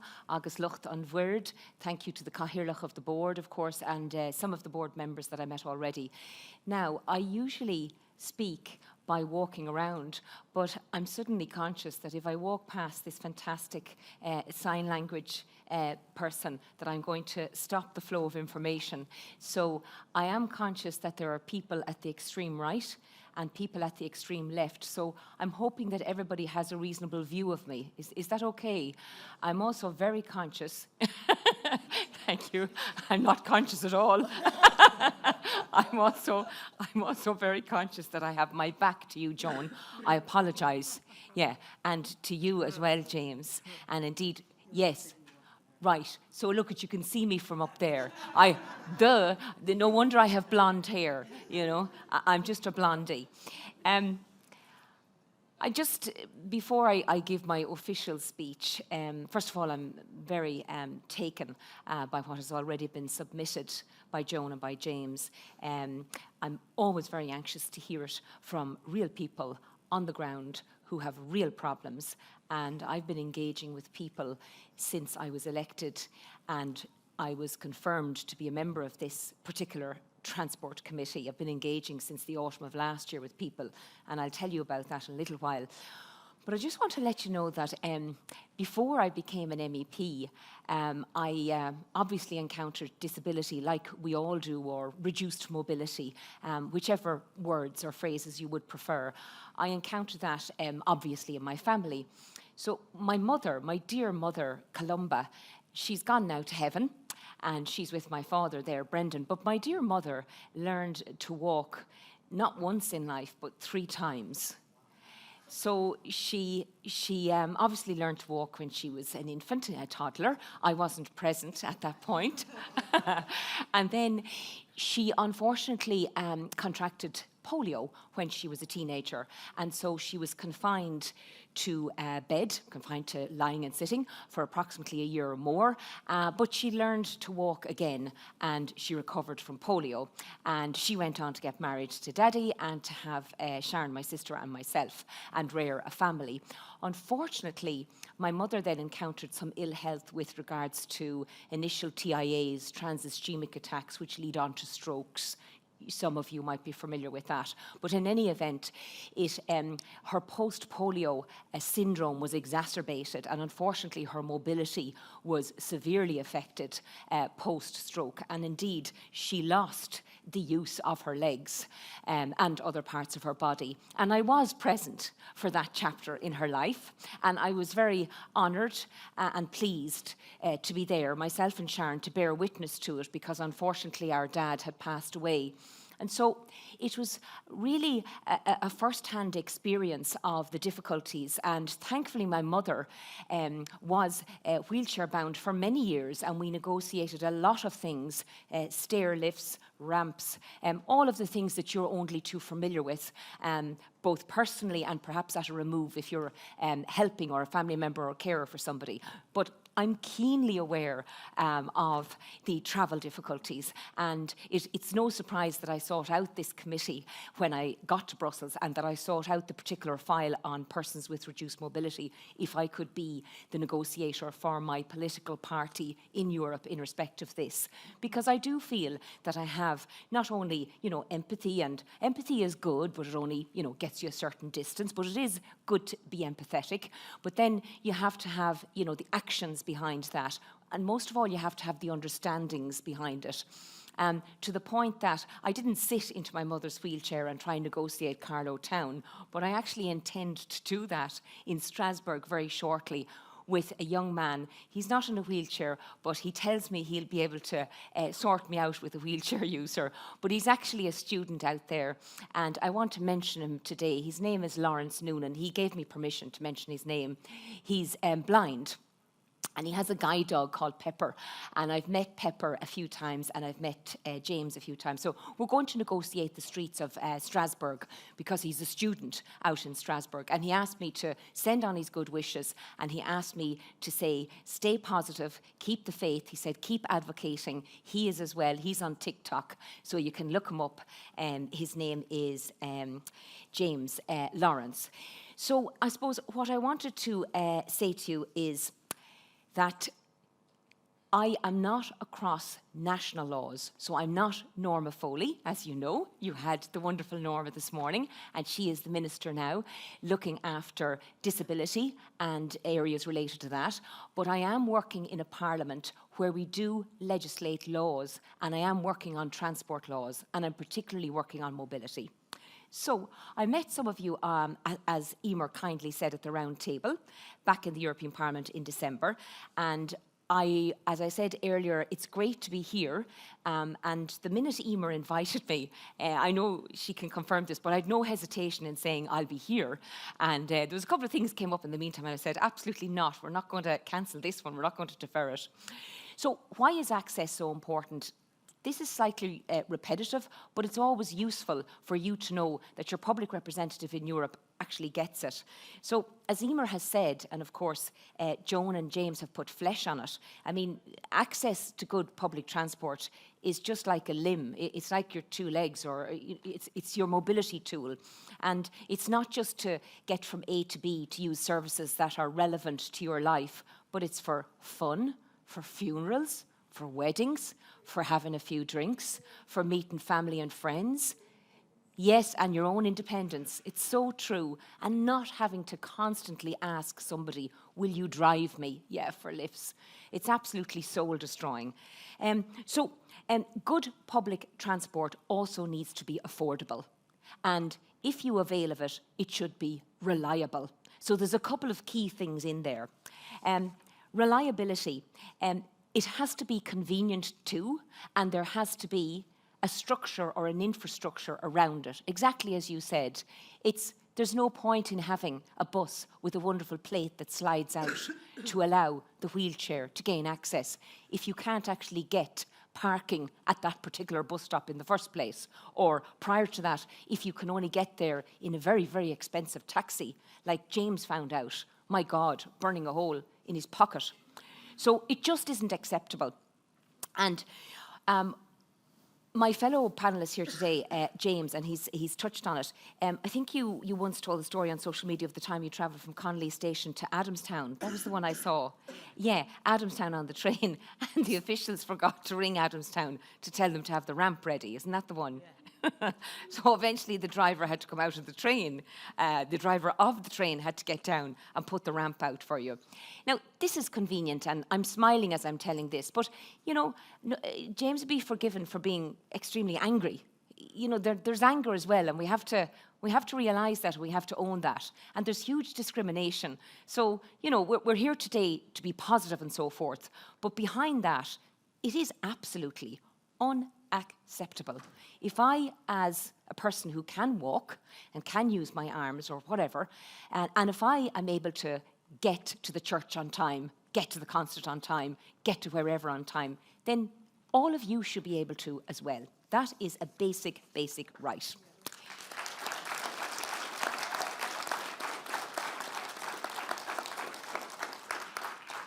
So, thank you very much. I just want to say, as a key part of my role on this Transport Committee, I am going to fight on. I am going to seek to vindicate your rights.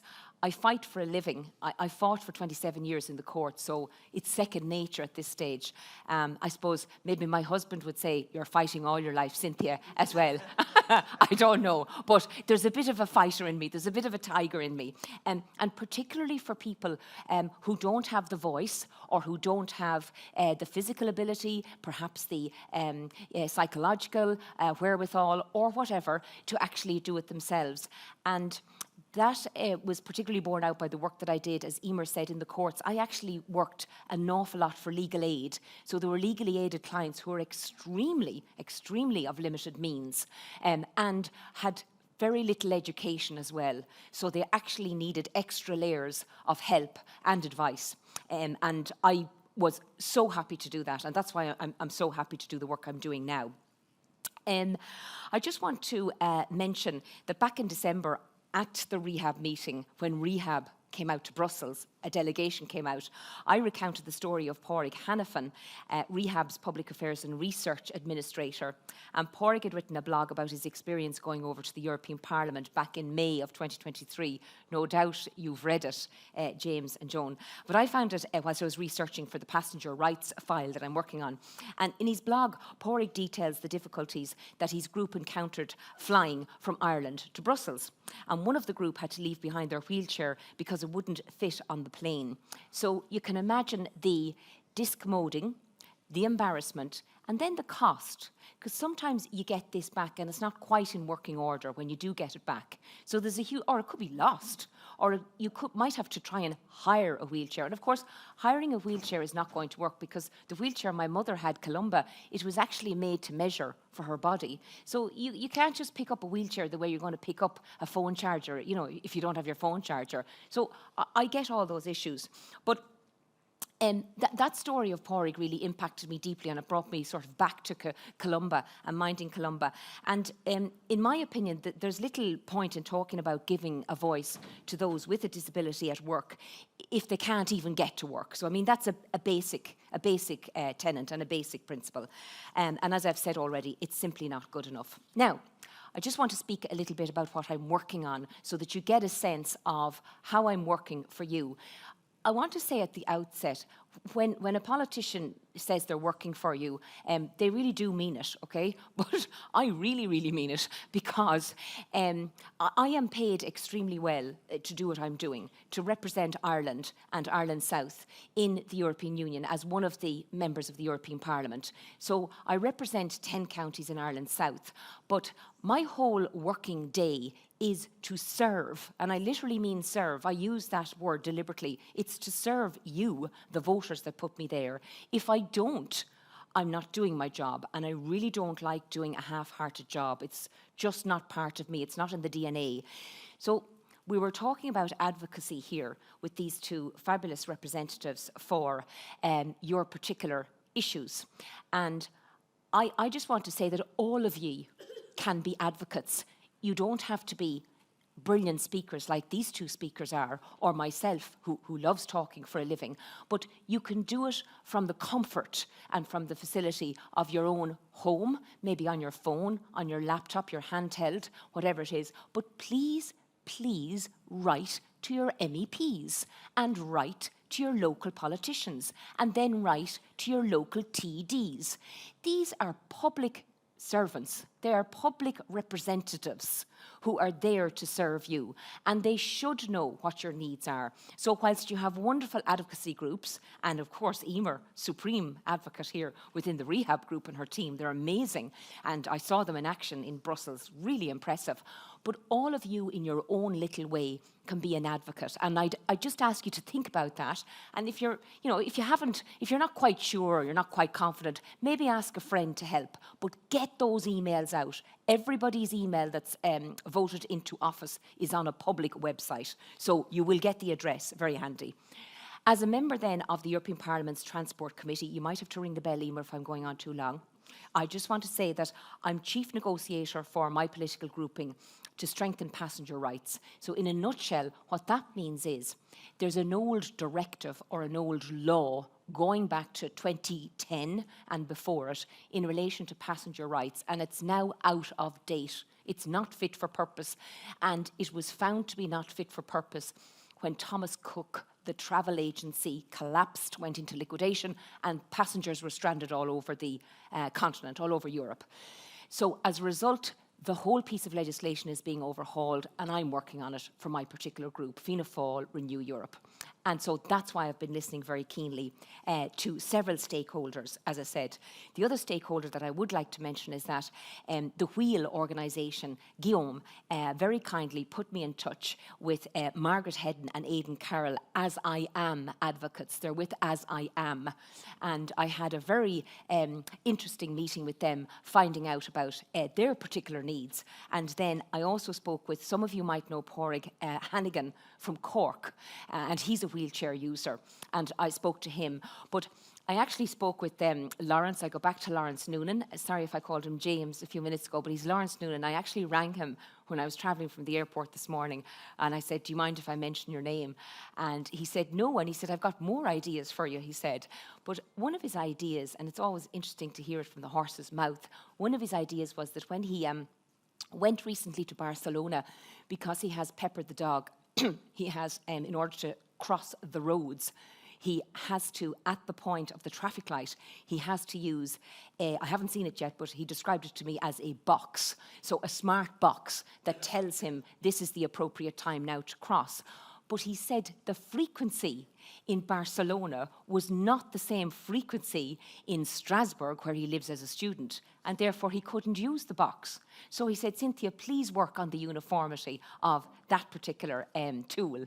I'm going to stop talking now, and we'll get the questions going. But could I just say, from the bottom of my heart and from the top of my brain, my professional side and my emotional side, I just want to say that I am with you. I am there for you. And I do want, and it is a bit of a cliche, but I do want to implement some positive change for you. Particularly, Joan didn't need to convince me of the much more to be done, neither did James, but it's very important to keep advocating and keep telling your story. And I will do that on your behalf in Brussels and in Strasbourg. Gur míle, míle maithagé.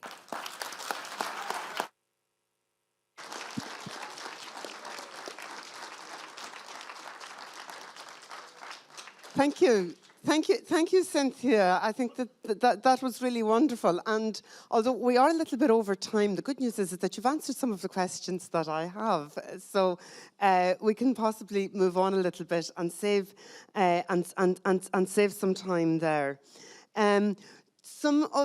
Many of the participants here, when they heard about this panel, they were very interested in the transport issues, and they sent in they sent in questions for you to address.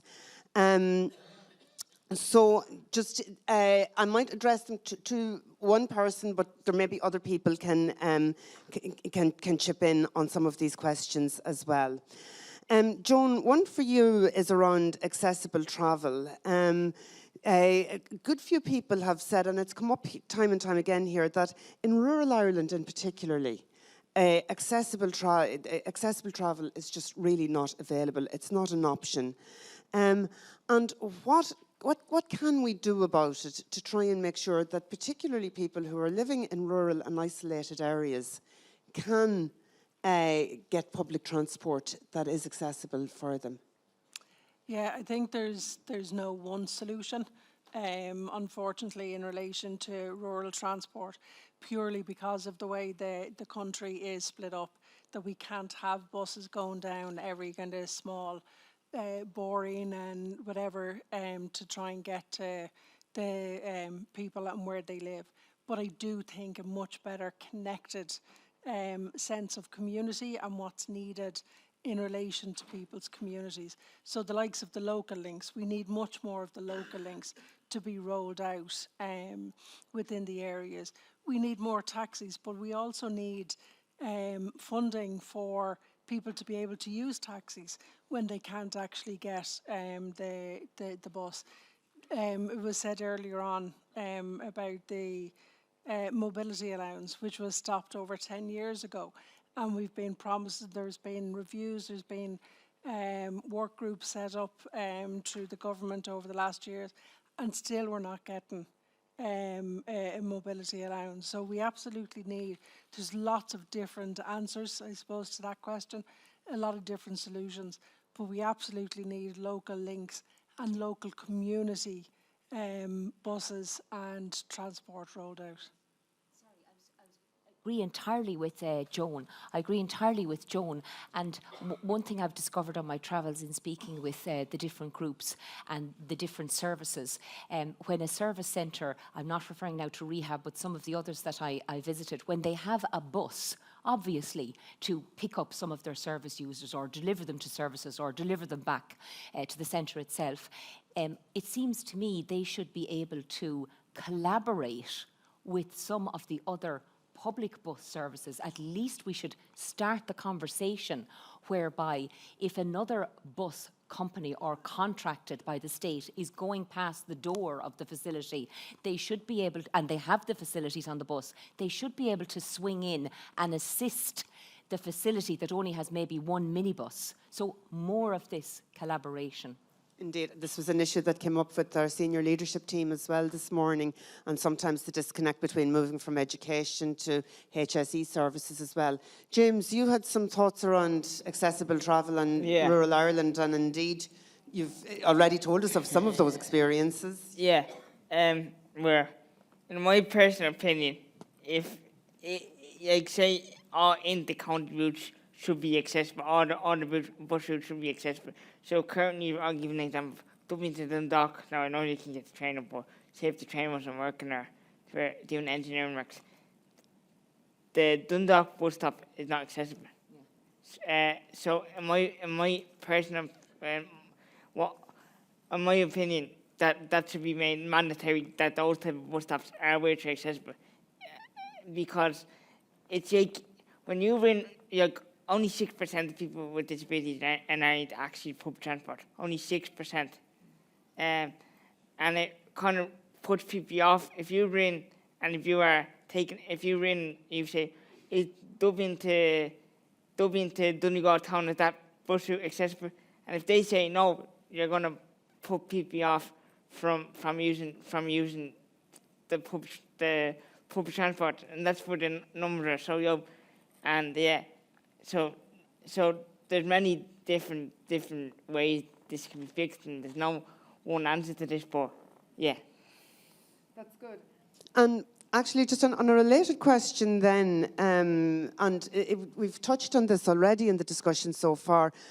We talked about having accessible vehicles, but then the physical infrastructure needs to be right. And we have seen what's happened with bus connects as well. So if the supporting physical infrastructure isn't there, then having the accessible bus doesn't really work. Like I know of buses that go from town to town or from city to city but can't stop in certain towns because they don't have accessible bus stops, which makes no sense then. You can travel either the whole journey, but you can't travel part of the journey.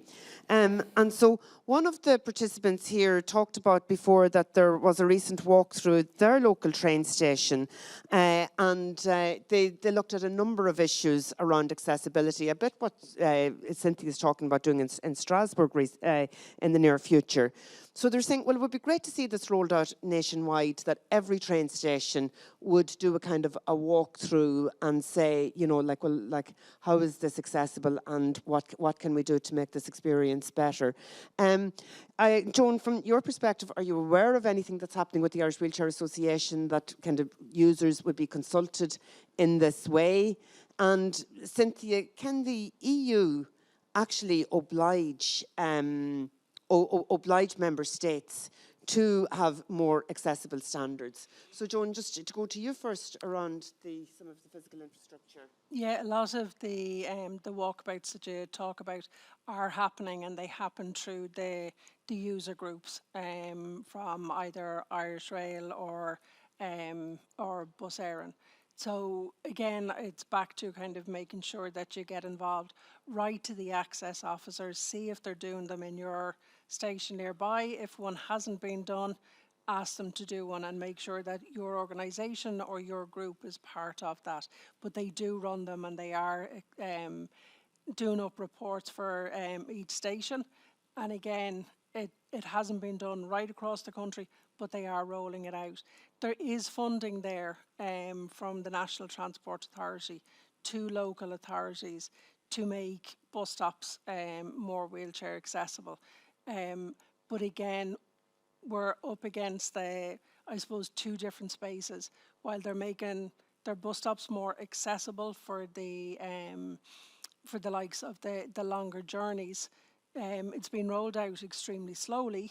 But not only that, we now have the Bus Connects infrastructure that is nearly hindering it. It's coming out with another problem that's making them inaccessible. So while they're fixing one, they're actually making it another problem. And Cynthia, the EU, what kind of powers do you have to make things more accessible for us? The Transport Committee that I'm on is a legislative committee with powers. That means they make laws, and those laws then, when they're delivered by Europe, are transposed into Irish law, and then it's up to the state, the government here, to decide how best can they implement those actions, for example, for persons with reduced mobility. And if they don't, if the Irish state does not comply with what is in the law and directive from Europe, then they can be fined, or there will be other sanctions. Ireland can't be a laggard or can't be behind the scene all the time in relation to this. One important thing that's been discussed at the moment will be of interest to you, Achorda, and that is that at the moment you can be accompanied when you're travelling on a boat or on a train or on practically all modes of transport by a companion to assist you if one needs the assistance, or if you need it because of the rules and regulations of the boat or the train. But the same said companion, there is an introduction now, and I'm pushing it very hard, that on a flight, I want to extend that to flights, that you can bring an assistant free of charge. Your assistant can come free of charge. I mean, that's vital. We see how mobile the younger generation are, and I see it with my own children, 24 and 25. I mean, Europe is only the touching point for most young people in the room. Not suggesting older people don't travel, but we also have an ageing population as well. So it's vital that we get our airports right and our airlines, that the services on the airlines. The thing that, sorry, I just want to say, I'm standing up now because I feel a bit exercised about this, is that the lack of consistency across various cities in Europe has really come across my table from a wide range of stakeholders, people that I've been speaking with. So, for example, Strasbourg is a standout city, which is good for somebody with reduced mobility to navigate around. But other cities in Italy, and I think you mentioned it, and we don't need to name the obvious, but they are not good at all. In fact, they're completely prohibitive for people with reduced mobility. That shouldn't be. We are in the we're in Europe united, the European Union, and so there should be consistency, and I think that's what we touched on already, and uniform standards. So it's about implementing that, and it's about pushing for that, which I am at the moment. I've got a good answer for this one. Yes, good.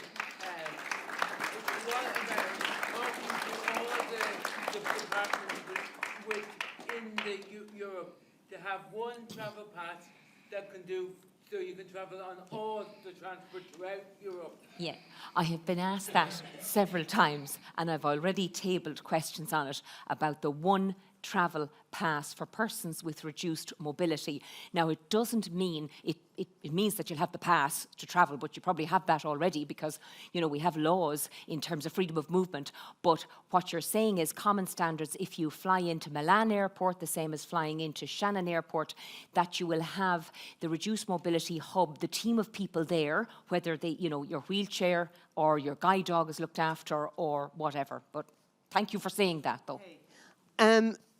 We can see that this is just such a huge topic that it's really, really difficult to do it justice within 1 hour. So I think we've covered, either you've already answered some of the questions that we've had posed, or we've addressed them in the course of this discussion. I'm just going to close because I know that people have their own travel plans as well here now, and they'll be anxious to they will be anxious to get moving. So I'm just going to close the discussion here by asking you if you had one very short, one sentence to advise people on getting active and advocating on transport. What do you say? Cynthia, we'll start with you this time. Sure. I'll try and be as brief as possible. I just want to say, advocating, it's really simple, as I said already. Please start with me. So that's what I want to say. Please start with my office, and please reach out to my office. And the more emails that I get, it's hard sometimes to take phone calls and transcribe, but if you can email, that would be wonderful. And I can use that body of emails to actually fight for more. And I just want to say that we touched on a bit the European Disability Card, but I'm hoping, and they are expected to be operational in 2028. You probably know that they're being trialled in 8 member states at the moment, which doesn't include ourselves, but 2028, fingers crossed. I do respond, yes. Would you believe I'm one of the few MEPs that actually looks at my own emails? Okay. Okay, thanks, Cynthia. James, what piece of advice would you give to people, apart from emailing Cynthia's office? Well, do your own advocating. Never let anybody tell you what you can and you can't do. Always work hard and never do for those who can't. And if you can talk, as I say, do for those who can talk. And use your voice, because your voice is powerful. And never let anybody put you down, and always keep striving for the best. Well done. Right. Yay! Well done. And Joan, last word with you. Now I've no idea what to say after what's just been said. I think everything that needs to be said has been said. I think it's, yeah.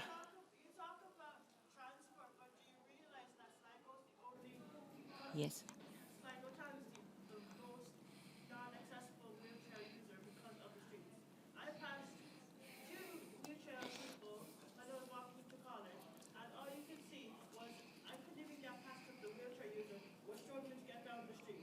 Yeah.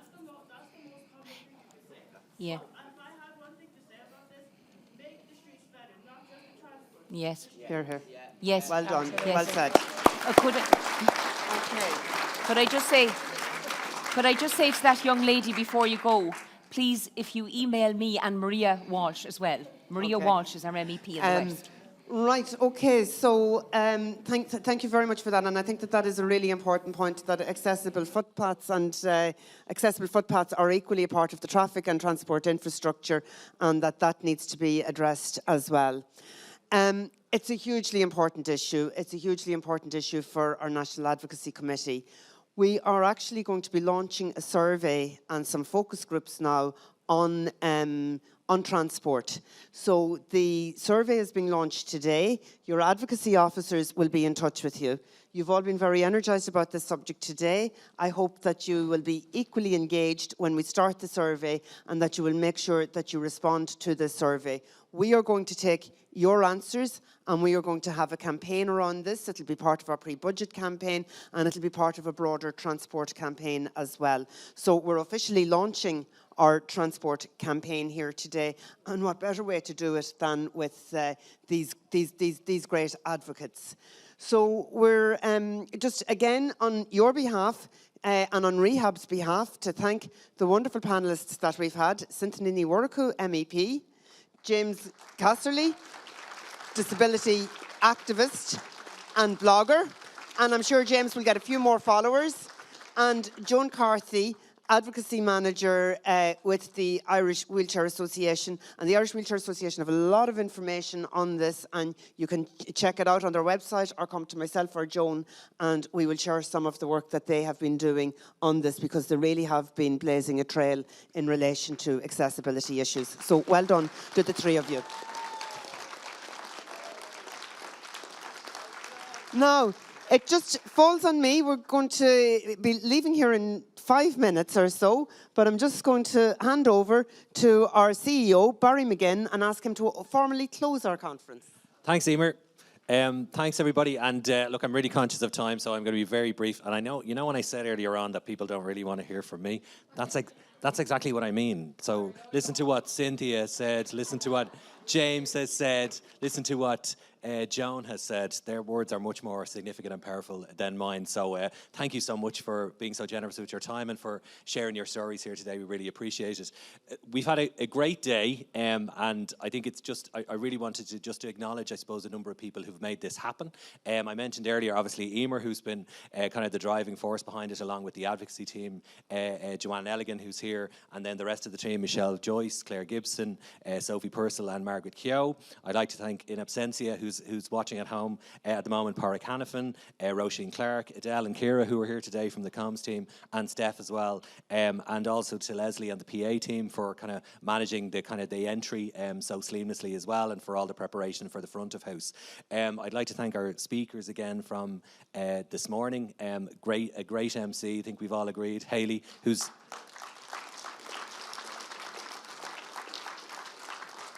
she's taking my role next year. I will be sitting at the back, and she's also getting an agent as well.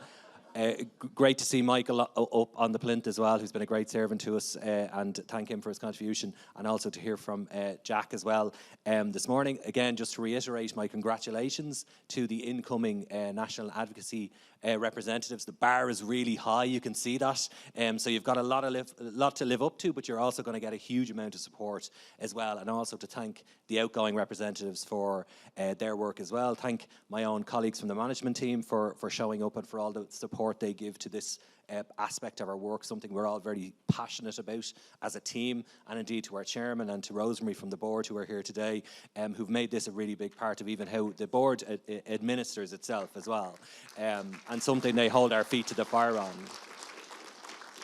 So I said earlier on, I gave you that quote that sits above my 15-year-old daughter's office or desk at the moment. Nothing works unless you do. Now, Cynthia Dimurku is making herself available as your servant, for sure. But we need to put the work in. We need to get to work. And I want to commend you all on not just your contributions today, but for the work that you do every day in drawing attention to the issues that I suppose are concerning people across the country, and for your advocacy, for your commitment, for your resilience, and for your dedication to societal change as well. We will fully support you in that. So thanks very much. Thank you.